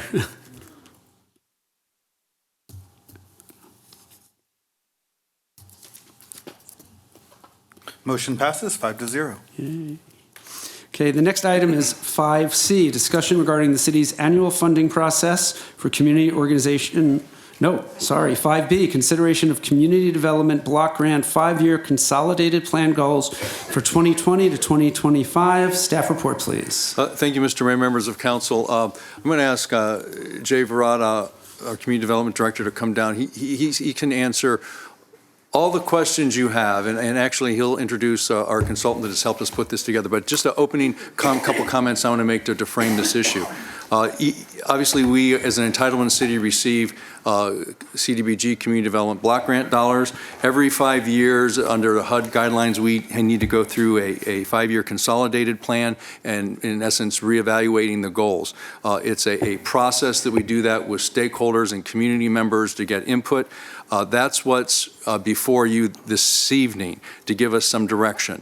What's important about this is at the same time City Council had asked us to bring this forward in terms of a process. The process has been historically here, and there's just one of many models you can use. It's been receiving applications from social service organizations and nonprofits to carry out the goals of the block grant. The problem is we've had so many goals in block grant and so little dollars, probably $350,000 or less than $400,000, we could never meet the goals. HUD would encourage us to reduce our goals, and the consultant's report bears that out. So in essence, what we're saying is we want to reduce our goals, council, so we can have a better impact on them. But more importantly, is part of what you had asked us to review is, well, could you change the process for how it's distributed? And the answer to that is yes. That's what this item before you is to talk about goals and the process. So like, for example, what some cities do is they keep those dollars themselves and do the things that are their goals for the HUD through the community block grant program. So for example, we are now in the social service area and homelessness, affordable housing, which we didn't do before. There's a case to be made that you may want to keep more of those dollars for those programs you're doing. So that's just a general highlight. But what we would like today when we leave here is some direction on the goals and potentially on if we want to change the process, because we're getting ready to go into that time of the year where we'll do the distribution, and we'll need that guidance. So with that, Jay, what did I leave out? Mr. Mayor, Mayor Pro Tem, and Council, I would like to note a correction in the staff report. The goals listed in the staff report that are proposed should match up with the goals in Exhibit 2, I believe. In particular, There's, what page do they not match up on? Is it up front or just in the exhibit? they do not match up on page 8. Thank you. Where in the bold it says housing goals and homeless goals. Below that, it should actually say what we have in the table comparing the prior goals to the new proposed goals, and that is on page 36 of your staff report. So the table is what we should be looking at? Correct. On page 36? Right. Thank you. Also for people following at home? And with that, I'd like to also introduce Mr. Daryl Stamps of the Ramsey Group, who's been helping us prepare the consolidated plan for the next 5 years of community development block grant programming for the city of Palm Springs. And we're open to any questions you may have. Great. Thank you. Any questions? I will jump in if not, which is, just so I'm clear, so looking at, so on page 36 is, we have both the goals we had before and then the new goals. And if we look at the goals we had before there, or even earlier in, that's not where the funding went, especially for the new council members. And it's because we didn't get applications for that. And for an organization to apply for these, it was a pretty sophisticated application process. So a lot of the funding ended up going to other things, not our priority goals. So I appreciate sort of limiting the goals and thinking about how we utilize this limited money. And it costs these organizations who don't get funded a lot of money to prepare these. And the money's gone to all good things, but not what the goals we got from folks last time. And so I just want to note that, you know, as we go on in this conversation. Councilmember Middleton. Jay, thank you for this. Could you talk about the review process and the scoring process that is used in evaluating applications? So when we release an RFP, request for proposals for community groups to apply for the CDBG funds, the Community Development Block Grant funds, we establish a Citizens Advisory Committee, and that's made up of individuals from different areas representing different groups that are served by the Community Development Block Grant funds. And this group is instructed to rate the proposals based on the goals in the CON plan. And the CON plan is what we're preparing to bring forward in the next couple of meetings. And every 5 years, that the goals of the CON plan may be updated or not. And so that Citizen Advisory Committee makes that determination, rates and scores. Based on those recommendations are brought to the council. And at that point, the council offers its input to how the fund should be allocated. And then the council makes a decision on that recommendation, which is actually another part of the required plan, and that is the annual action plan. So as the program comes together of what gets funded, that becomes our annual action plan. And those are submitted to HUD for approval. In the scoring process and the review, you're trying to make a determination as to whether or not the applicant is going to be able to perform the work that they are projecting they will do if they receive these grants? How do you go about doing that? It's actually scored and rated by the Citizen Advisory Committee. And how large is that advisory committee? Approximately 7 individuals, I believe. Right. Are you satisfied with this process? I believe the council can utilize whichever process it likes. If you're speaking to meeting goals and objectives, as our consultant has pointed out, we currently have a number of goals and objectives, and they stand to be reduced, and that may help focus our efforts a bit more. All right. So in that regard, shotgun approach may not be the best, but if we want to have more impact sooner, perhaps a more focused approach would be helpful. And the recommendations that come from the Citizens Advisory Council are recommendations to City Council. We can ultimately make the determination. That is correct. Okay. Anyone else have anything right now?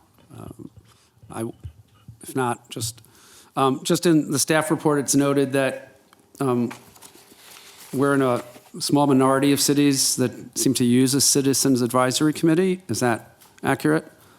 Let me have Yeah, Mr. please. Stamps address that. He's got experience with over 60 municipalities.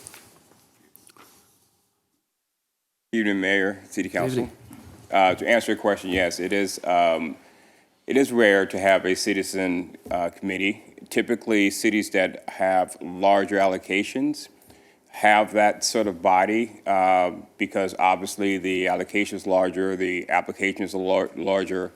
It allows the city council to have a group of individuals to make a recommendation, scan through the application, do their due diligence, and obviously save the city council time in doing so.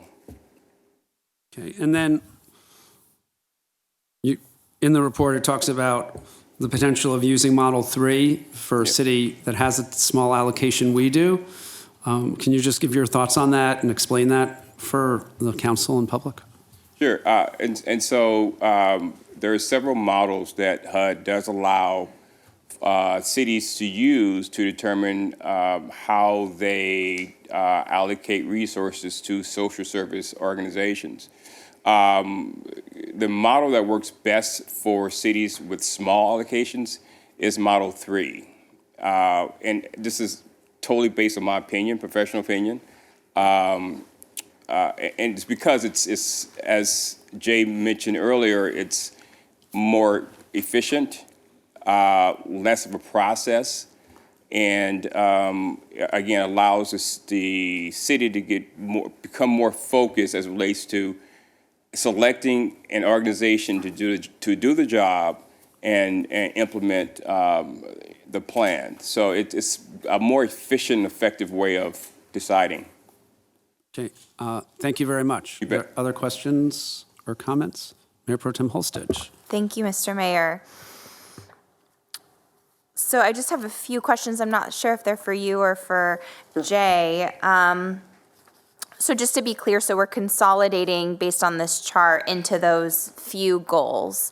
But I saw that provide fair housing services to affirmatively further fair housing within the city is not listed as a 2021 to 2025 goal. So I was wondering if we're still legally required to do that and if we should include it as a goal. Okay, yes, we are legally required to do that, and yes, it is a part of the, and I don't have a goal in front of me, I apologize. Goal 2, it's just phrased differently. It's Yeah, now correct. Goal 2 of housing on page 36. Thank you, and yeah, so Provide it's, support Yeah, services so- for the I think city's it's the same thing, it's residents just to worded ensure. differently. It's worded differently, Right. so, sorry, I read the staff report and then this, but I was relying on the goals in the staff report. You bet. So I'm a bit confused. So, okay, we have new goals here. So this one, so that matches the language to affirmatively further fair housing, correct, and that's sufficient. right, and so support services is a wide umbrella. Okay, And that's good too, because it gives the city a lot more, I guess, wiggle room is the best term to use in terms of what a support service is. Certainly for housing is one. It could be senior services, it can be youth services, but it allows the city a lot more opportunity to be to bring in any service that provides support to the residents of the city.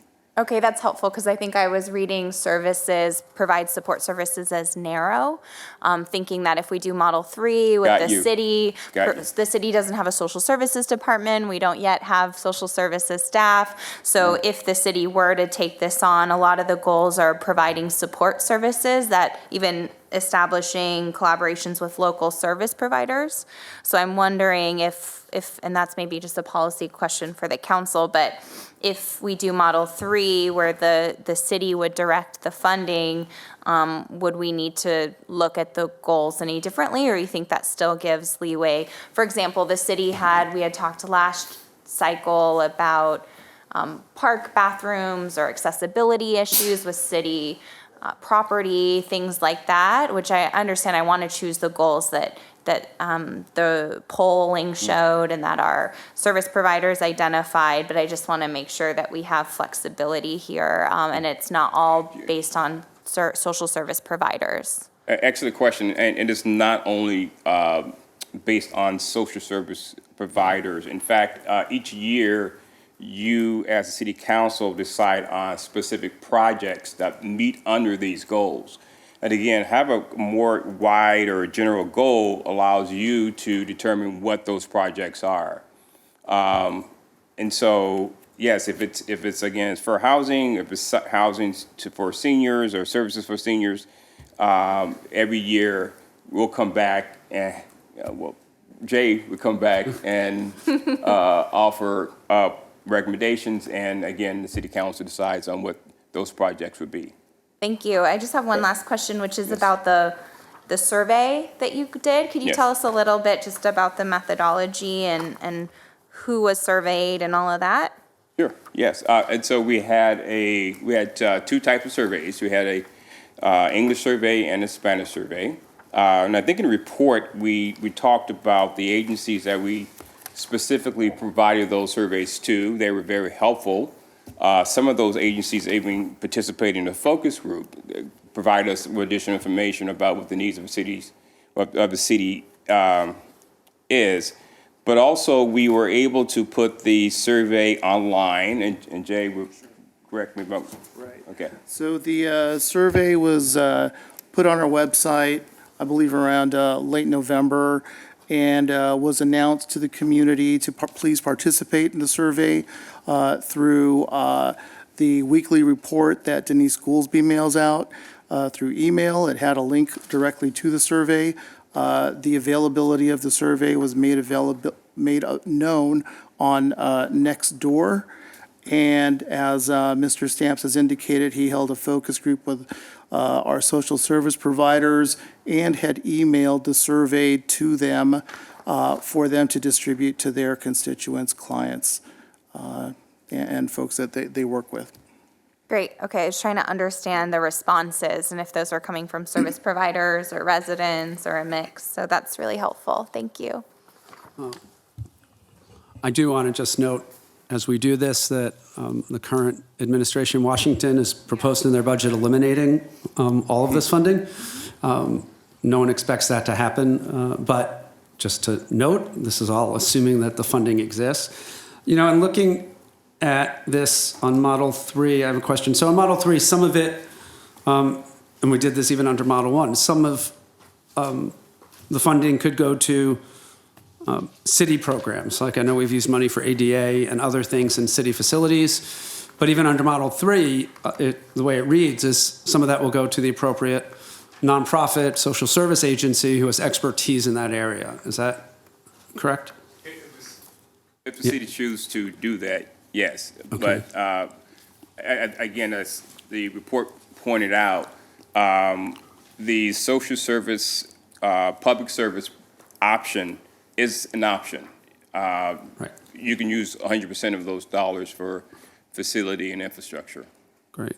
I just want to note and I think the chart starting on 36 is really the best thing to look at, how closely the proposed goals that we receive from service providers and residents align with the conversation we just had about where we need more staff positions and what we need to do in the city. So I was really pleased to see that. I mean, we're talking about removing constraints that hinder the production and conservation of affordable housing and access to housing without discrimination, support and funding for programs that offer services to assist homeless individuals and families, collaborations with service providers on projects to reduce the effects of poverty on seniors, at-risk youth, severely disabled adults, and special needs populations, providing public facility improvements through design, energy efficiency, rehabilitation, and promoting or maintaining the city's economic base through economic and employment opportunities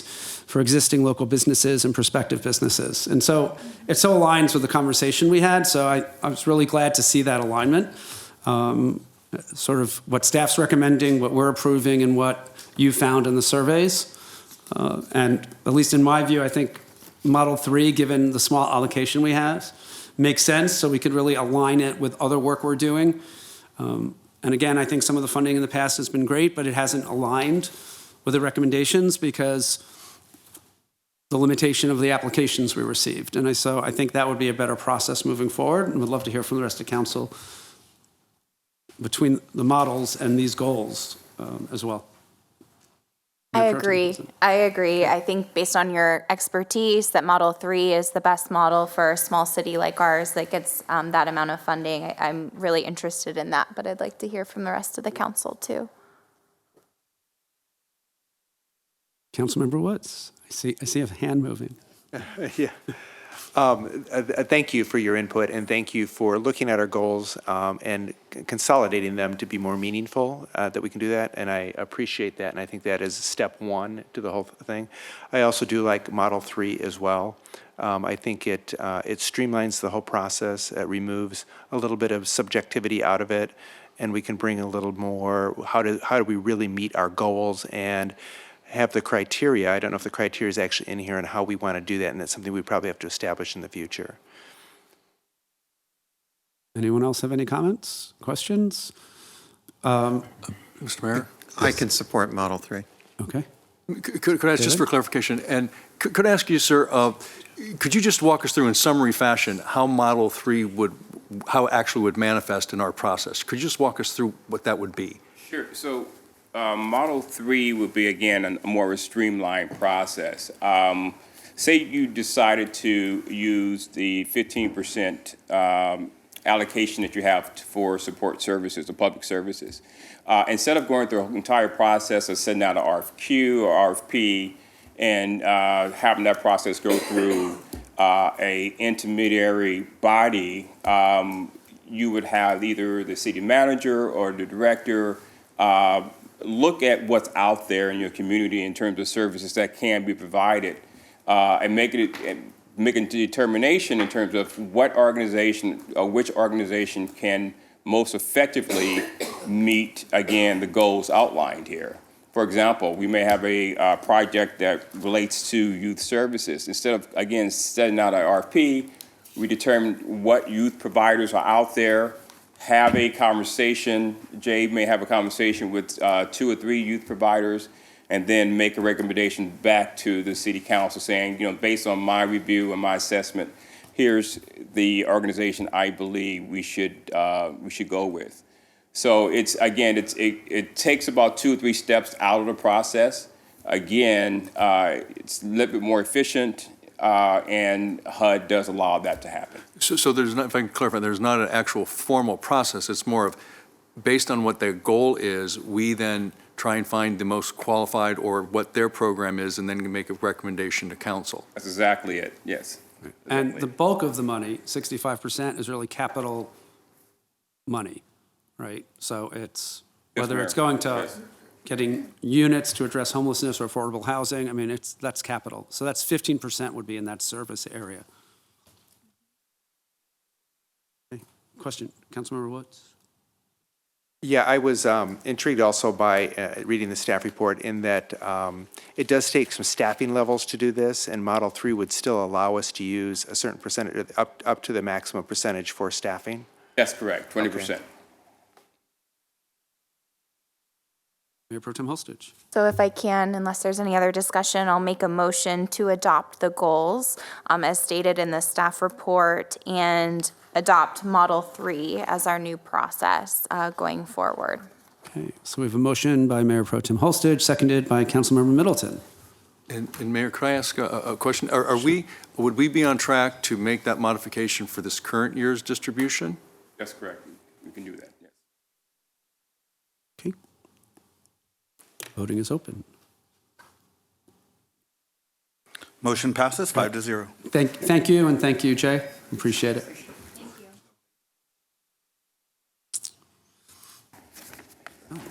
The next item is item 5C, discussion regarding the city's annual funding process of community organization grants and event sponsorship. Staff report. Thank you, Mayor and members of council. And in summary fashion, almost like this process that we just went through with the block grant, here's another grant allocation process that we have. And what I'd just like to say here is that based on council asking us to come forward with a process consideration, in the past, city councils have allocated a certain amount of discretionary funds to organizations for grants and sponsorships and events that they had. It was sort of a small part of the budget process, but over the years it started to grow, and actually started to grow larger and larger. It's up to about $400,000. That being said, a few years ago, and actually, Mayor Kors, when you came on council, you helped us revise it. You know, this was a larger process that needed more formality, and so we did that because we need to make sure that whoever received these things, we had contracts, and it was a better process, so we made it more formal. But what we've come to understand is that as this keeps growing and more people want to be part of this, the process was a bit cumbersome. That being said, what we would like you, for a little direction this evening is do we want to continue the process we had? Do we want to change that process? And maybe do we potentially even want to think about modifying that the city changes how you distribute those dollars more for the social services now, again, that we are now embarking upon that the city could use. So that being said, it's just sort of a general question. Mayor and council, we would appreciate your direction on the process particularly. So I do have a question first, which is, you sort of put it in sort of buckets, which I appreciate. So if we did it differently, and I think the fact that, we now have, I forget the number, 65 applications, totaling $1.3 million and a little $300-something thousand to give, is again, the vast majority of nonprofits are putting work into an application that don't get funding, and it's really challenging.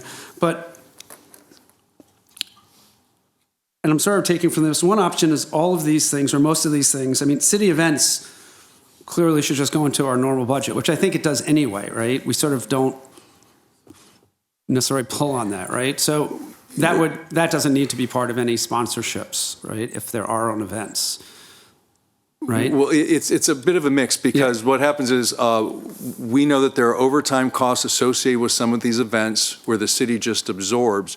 Partly what you give here is an actual direct grant to them, and sometimes they use it to help pay for that, but many times they don't. So the expense for it could be in a couple different pots.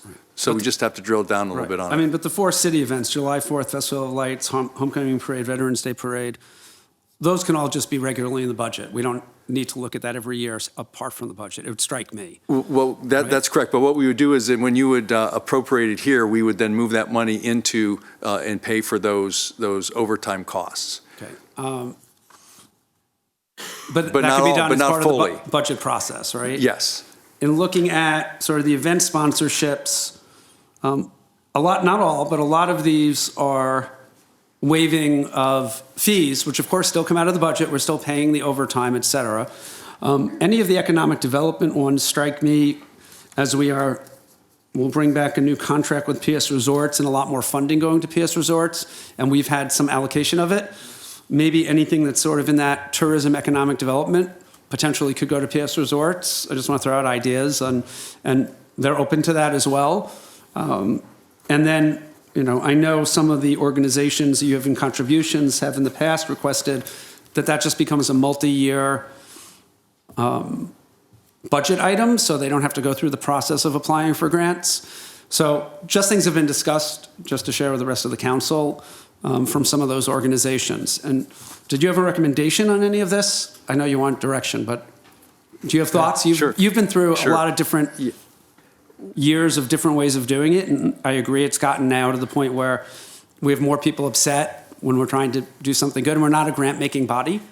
And Mayor, I think you're correct. The city events, 4th of July, Festival of Lights, Homecoming, and Veterans Day could just be embedded into the budgets, the departmental budgets, because those are, in essence, city events you're sponsoring, and so they wouldn't show up here. So that obviously would reduce the number here, but it would increase it. We would just put it in the other.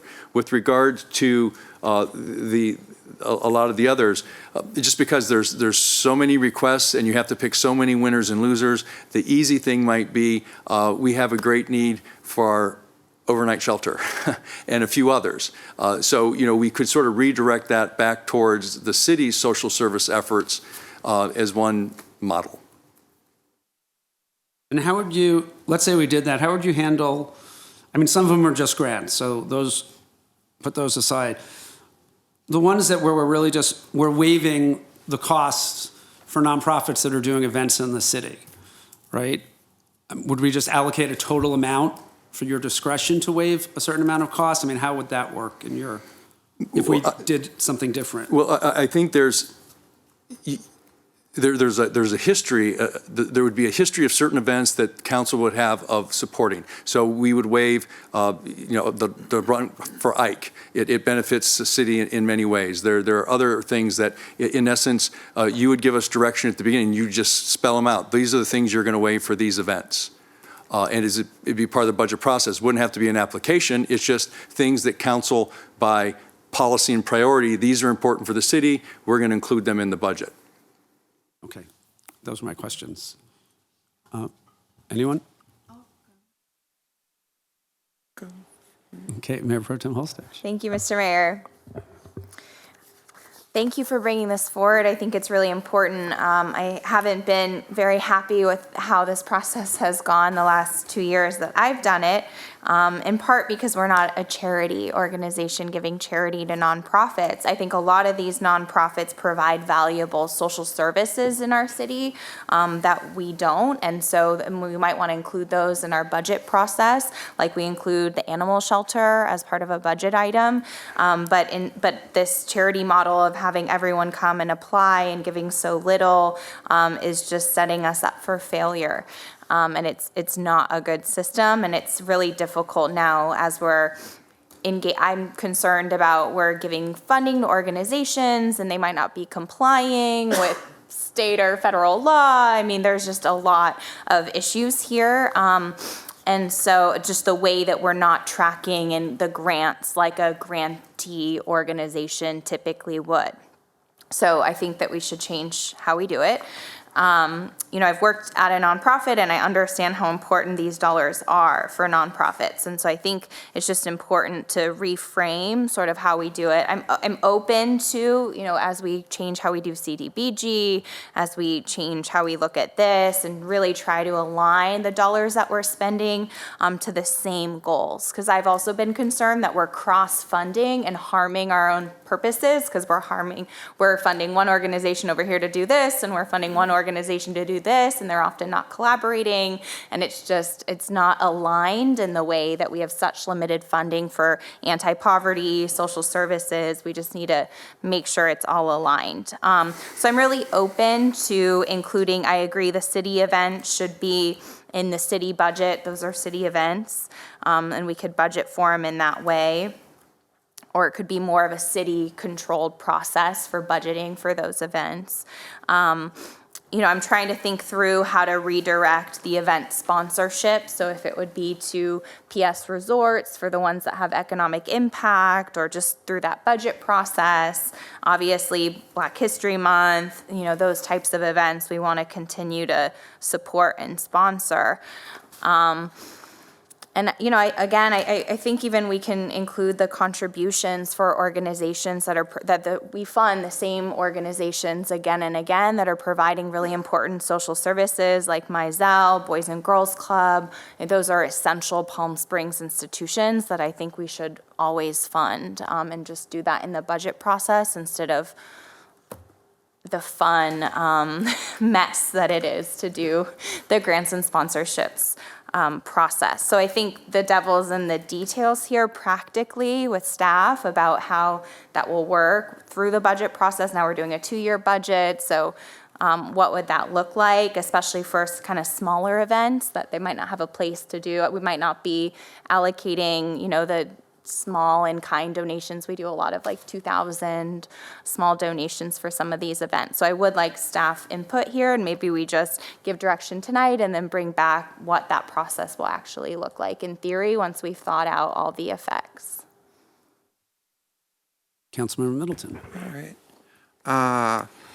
I think the process that we have used for evaluation of these and awarding of this money is completely broken, and it's been some of the most frustrating hours that I have spent on this city council in terms of the review of it. And we give money to organizations, each one of which is absolutely convinced that they are doing the Lord's work and that they are the only organization that can possibly carry out this work. And if we don't give them exactly what they ask for, then somehow or another we have betrayed the cause that they believe in. And I don't want to do it anymore. I'll be quite blunt about it. We need to have some type of process, particularly when it comes to contributions, that comes back to what are goals that we are trying to achieve, an evaluation of what comes into us that comes either through staff or a citizens group or somewhere where we get a set of recommendations that we can respond to. But this sitting up here as 5 individuals, well, let's give $2,000 to this group and $2,500 to that and $3,000 to this group, is an invitation to disaster. I'm sorry I don't have any strong opinions. Never do. Anyone else? Councilmember Woods. You know, I haven't sat through them when I'm up here, but I sat through them when I've been down there. And they are painful to even watch from the audience, because there are winners and there are losers, and it becomes very subjective, it appears, than it is kind of calculated on the service that's given and what you get and back from that. And I think there needs to be strings attached to some of the money, be it performance strings or be it number of people that are served or whatnot. So I agree with Councilmember Middleton that it is a bit broken. I'd like to see it maybe rechanged. And I'll give you an example.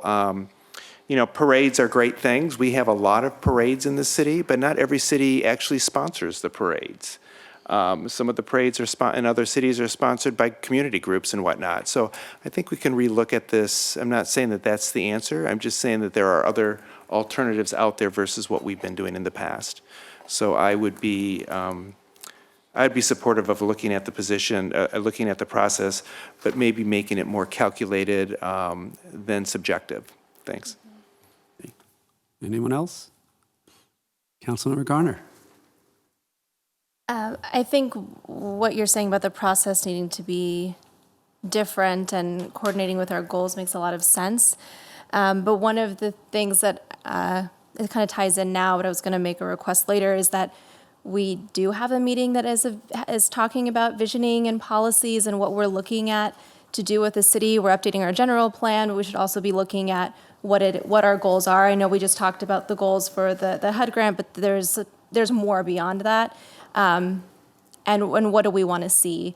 I think the other thing is that there are organizations that we've historically funded and we probably should continue to fund, but I also want to make sure that we are thinking of what are our goals and then making sure that we're looking out for new organizations or other opportunities to partner with people that maybe we haven't in the past because they've maybe been left out of the process for one reason or the other. So I do want to make sure that we actually collectively create some goals to move this process along.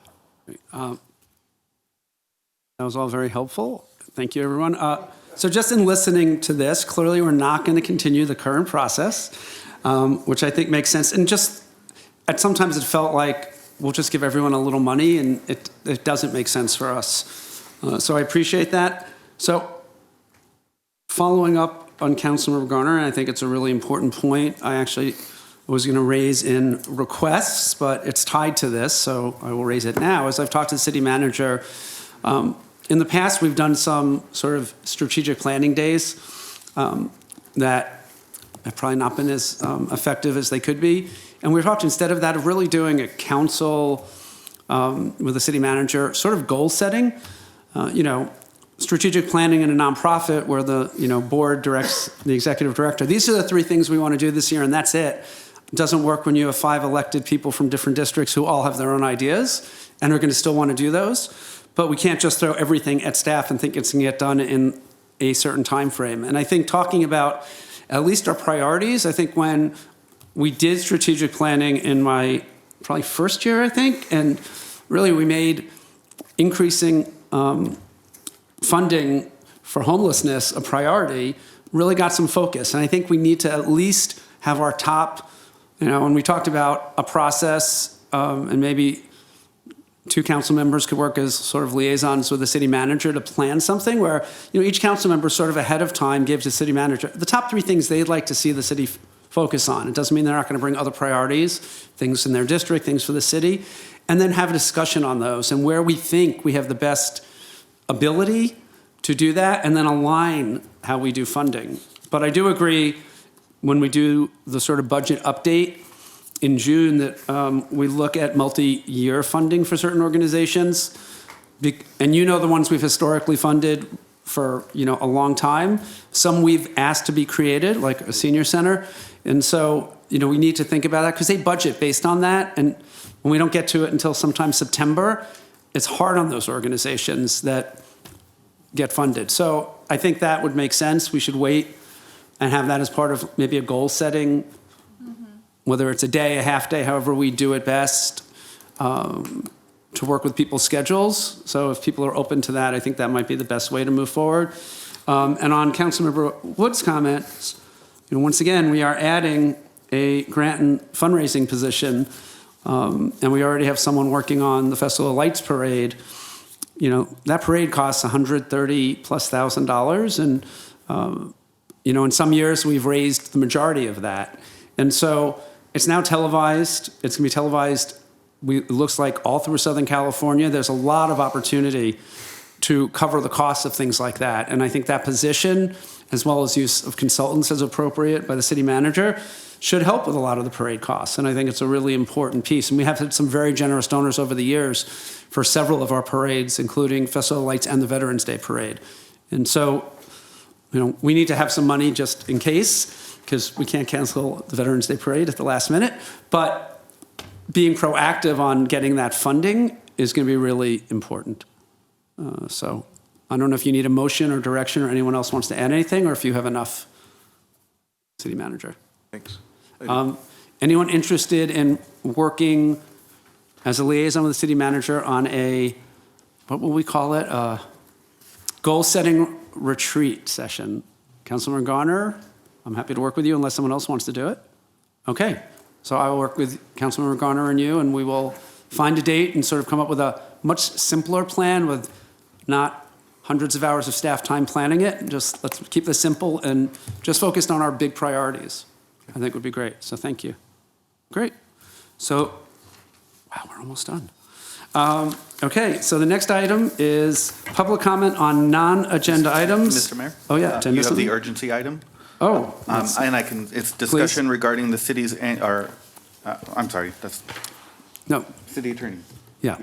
It's a I asked for this, but I don't discussion have it. and direction on a request from the U.S. Conference of Mayors to provide comments on a proposed rulemaking process that's going on right now at the federal level with regard to the Community Reinvestment Act. The act is a law that was passed in 1977 to encourage banks to provide more lending in low-income communities. The current administration is proposing some regulations which would make the process a bit more objective and therefore provide for less community input. And for that reason, among others, there are a number of criticisms of the regulations, and the U.S. Conference of Mayors has asked that the city provide its support to the letter that the conference has drafted. The draft of the letter has been provided to the City Council and has been made available to the public. With that, I'm happy to answer any questions. Yeah, and the letter is in the packet. So one of the things which other people will learn when they're mayor is the Conference of Mayors will ask mayors to sign on to letters. I think as a policy matter, I want to bring these to council because these are really city policy issues, not whoever is mayor's personal view on this. And when we talked about, the potential defunding of the block grants, they didn't even want letters because it's going to be Congress that will deal with it. But this is rulemaking that would significantly weaken the Community Reinvestment Act and, truly trillions of dollars in community development loans that have happened through this. And it seemed aligned with our views. So I wanted to bring it for a motion to send a letter or any discussion if anyone would like to do so. Councilmember Woods. I'll start off by making a motion that we approve this letter. I just want to say, for the record, as a college student, I worked for Legal Aid Foundation on this exact issue on the CRA, so I was passionate to my heart that we do not have redlining and that the banks actually fairly lend to low and moderate income areas. So I'm in total support of this, so I make a motion. Great, thank you. So we have a motion by Councilmember Woods, a second by Mayor Pro Tem Holstage. Motion passes 5-0. Great. Thank you. Now, the next item at 8:20 is public comment on non-agenda items. This time has been set aside for members of the public to address the City Council on items of general interest within the subject matter jurisdiction of the city. Although City Council values your comments pursuant to the Brown Act, it generally cannot take any action on items not listed on the agenda. 2 minutes will be assigned to each speaker. We have currently 2 speakers. If you want to speak, please fill out a yellow card. The first is Amy Walker, followed by Jazzy Grimm. Please come up.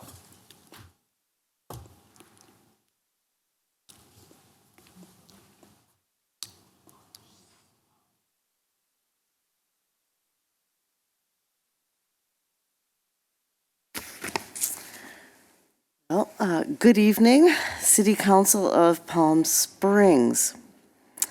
I am Amy Walker, and I am a friend of the library. I am allergic to dogs, and I also have disabilities.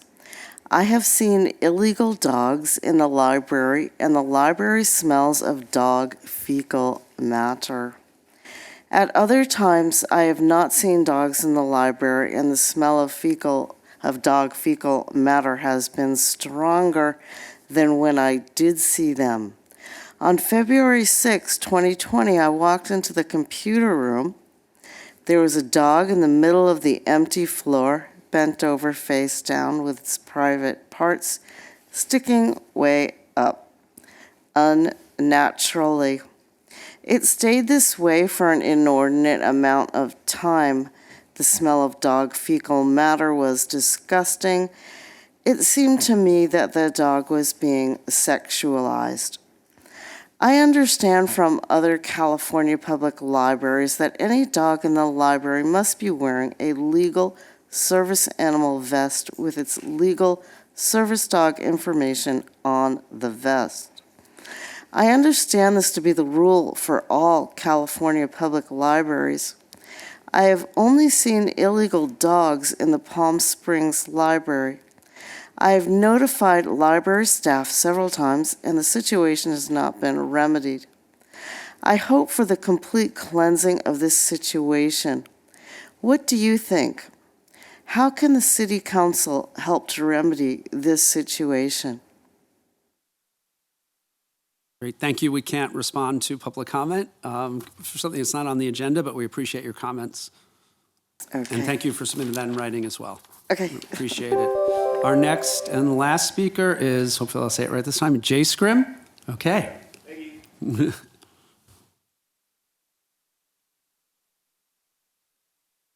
Thank you for your time. I'm Jay Scrim, and I just wanted to follow up on what I said at the study session on homelessness. A friend of mine came with me to that study session to support me, and at the time he didn't have a phone, a computer, or a job. And that meeting got me thinking, and I gave him a hand-me-down phone of mine and a Chromebook, and he has since used them to get his own job and rent his own apartment. And that got me thinking, so I reached out to Google and asked what they could do to help me launch a small Palm Springs pilot program to get Chromebooks and training to folks like my friend. And they connected me with a cloud consulting company called OnyxNet, and they actually already committed $30,000 for the initial hardware deployment and training for my program if I can find a location to house the project. In the hopes that we can prove the concept and pave the way for a citywide program to use technology to help solve homelessness. I know the application is due tomorrow, but if there's any location the city could provide or a local nonprofit that y'all could think I could partner with, I'd appreciate your help. And if that's an initiative that fits into the HAP application, I would love the city's help. Then the city manager, I didn't plan on speaking to this, but the city manager mentioned that Palm Springs needs to upgrade its IT systems, and OnyxNet, the same company that has offered their help to me, has already helped 100 municipalities like Palm Springs save time and money by upgrading their city infrastructure and migrating them to the cloud, as well as training them on how to use it. So I would recommend you reach out to them. I've experienced Palm Springs' outdated digital infrastructure in the commission meetings that I've attended as a member of the public. And as a tax-paying citizen, I would encourage y'all to consider going to the cloud and reducing IT costs and increasing productivity at City Hall. I appreciate your time. Great. Thank you. Thank you. Do we have any other speakers? No other speakers? Okay, and although we can't interact during public comment, at the end of the council meeting, we can talk to folks if anyone wants to stay around and talk to any of us directly. So the next item is City Council and City Manager requests for upcoming agenda development. And so for the City Manager, can you go over what's currently planned for the next meeting on February 27th? And any items you think may be coming,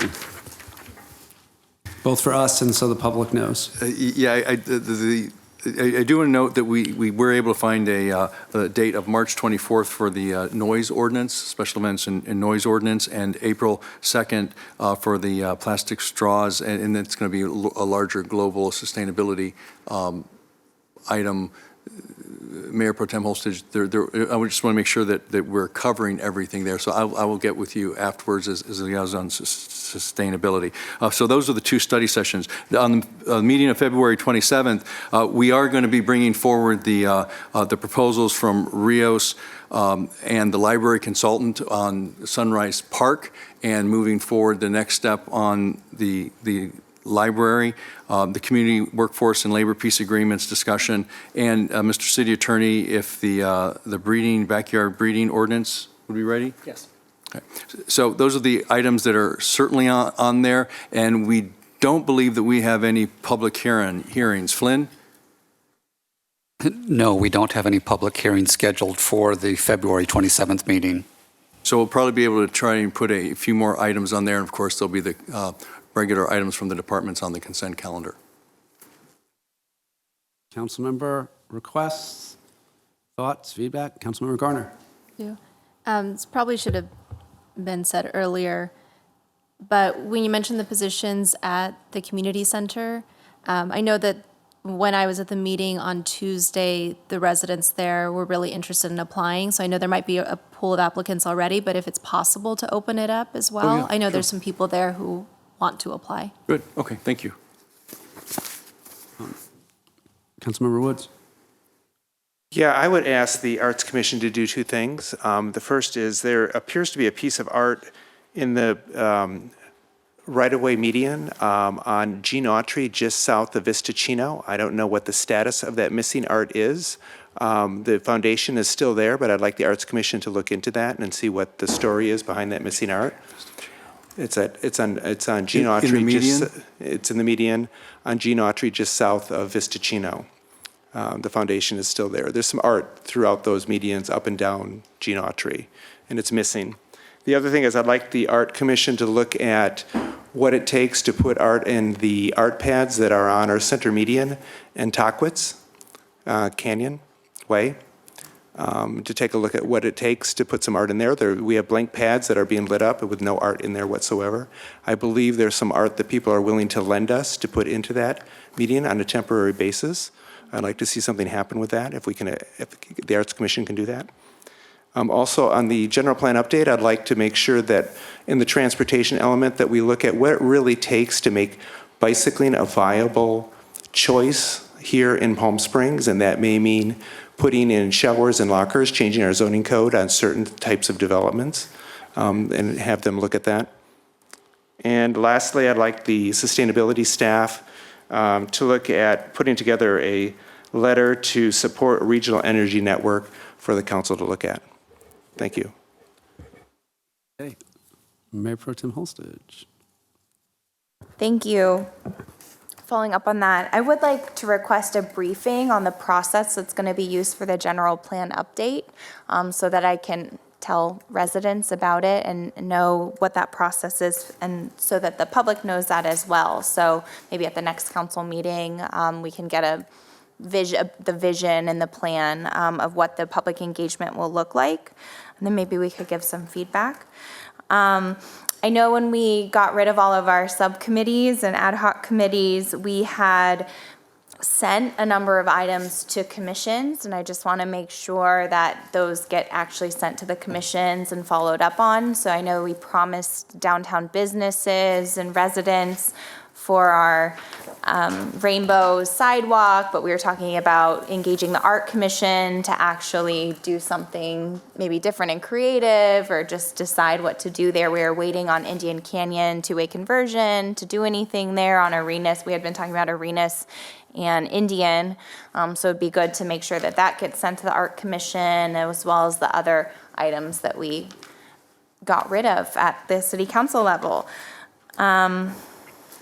I just had an announcement when we moved to Thursday meetings. I think one of my sacrifices was that I'm going to be out of town on March 12th. So just letting the council know. I had already planned a trip for that date, and now we have a council meeting scheduled. So if there is, I think that I see important things are happening on that date, which is fine, but just so everyone knows, I'll be unavailable that day. Thank you. I appreciate the comment on the general plan. And it would also be good, like, when we're asked by people who are on the committee what we think, if it's appropriate for us to be talking now, or we're supposed to wait on that, and what kind of guidance as a council we can give on where this is going and the kind of visioning that is going on. Yeah, can we attend all that? So make that part of it would be great. So appreciate that. The other thing is on future items. We have a discussion of boards and commissions, youth council, CVRA recommendations that is sort of discussion and direction item. I don't know if we could do that on the 27th. If that one gets delayed too far, we're starting to interview people probably in April and May for 3-year terms. And I think we need to make those decisions on direction, because one of the things we hear from some commissions, I think, have a lot they're doing and have a sense, and others don't. And I think we really need to look at that, if we have too many, too few, all those issues before we get into April. So that doesn't leave us a lot of time. So Mayor, if I could ask on that, there does seem to be room on the meeting of the 27th to do that. But just for a little direction, is it the expectation that each commission would present of what they're doing or what they want to do, or it'd be more directed towards them? My initial thought, and everyone should weigh in, is that we should get something that explains, based on various ordinances or policies that were created, what each commission's role is. If we can get a couple examples of youth councils from other cities. The school district actually has one that they could send as well, because they did one up, I think, in Desert Hot Springs. I met with them on that. So just this is discussion, and then just bring back the CVRA working group's recommendations. Because this is discussion and direction, and then we could give direction. And I'm sure we'll get people from commissions. We should let the commissions know we're doing that. Right. But for the most part, I think it's really a discussion item. It could be a mini study session in the meeting, so we can have more back and forth with the commission chairs as well. I don't know what people think, what's the better way to do it. We could start off the meeting with that as a study session, maybe? Councilmember Garner? Yeah, I think that would be great to just get it started, and we might not finish everything we want in that meeting, but at least the discussion's moving forward. So what do people think if we just make that the first hour as a sort of study session item that's limited to an hour? So, because we don't want to go, it could be all night with the five of us talking about this, and just an idea. No, Mayor, whatever you think makes the most sense. Well, it's easy to embed it as a discussion item in the agenda, but if there's something that may be more timely, we would do that first if you're okay with it, and then have it embedded in the agenda. Okay. Great. Anyone else? Councilmember Middleton. Yes. On the March 12 meeting, is there any date that would work for everyone that would allow Mayor Pro Tem Holstage to be able to be present? Thank you, I appreciate it. I really hate to miss a meeting. I very rarely have, except for medical reasons. So just when we move, so I could do the 19th if we want to keep to a Thursday. I just can't do that week. We have a 26th already. I can't do the 19th. What about moving forward a week to March 5th? That was a date I think we had all discussed, so. Well, the problem with the 5th is staff will have to have the staff reports out It's agenda a day. week ahead. So that agenda day would be council day. It's too hard with 2 council meetings in a row, I guess, yeah. Okay. Are you gone that entire week? I am. Okay. I mean, what we've done in the past is if there are specific items you have a real interest in, Yeah. absent urgency, we won't do them that week. And I think if there are specific things on this list you want to make sure you're part of that are coming up, could also be on the 27th. You can let the city manager know as well. That may be the best. That sounds good. Yeah. Okay. If there were 5 weeks that month, it would be much easier. One question, and it's for council. We had one more item we wanted to finish on closed session. Do we want to just wait for 2 weeks? Or do you want to go back into a short closed session? If everyone's good with it, city attorney, is that? It's you, so. Absolutely. Okay, so we will adjourn into continuation of closed session, and then the next regular city council meeting will be held on Thursday, February 27th at 6 p.m. right here in the lovely Palm Springs Council Chambers. Thank you and good night. I wanted to talk to her. Hey, one question. Thanks, gentlemen.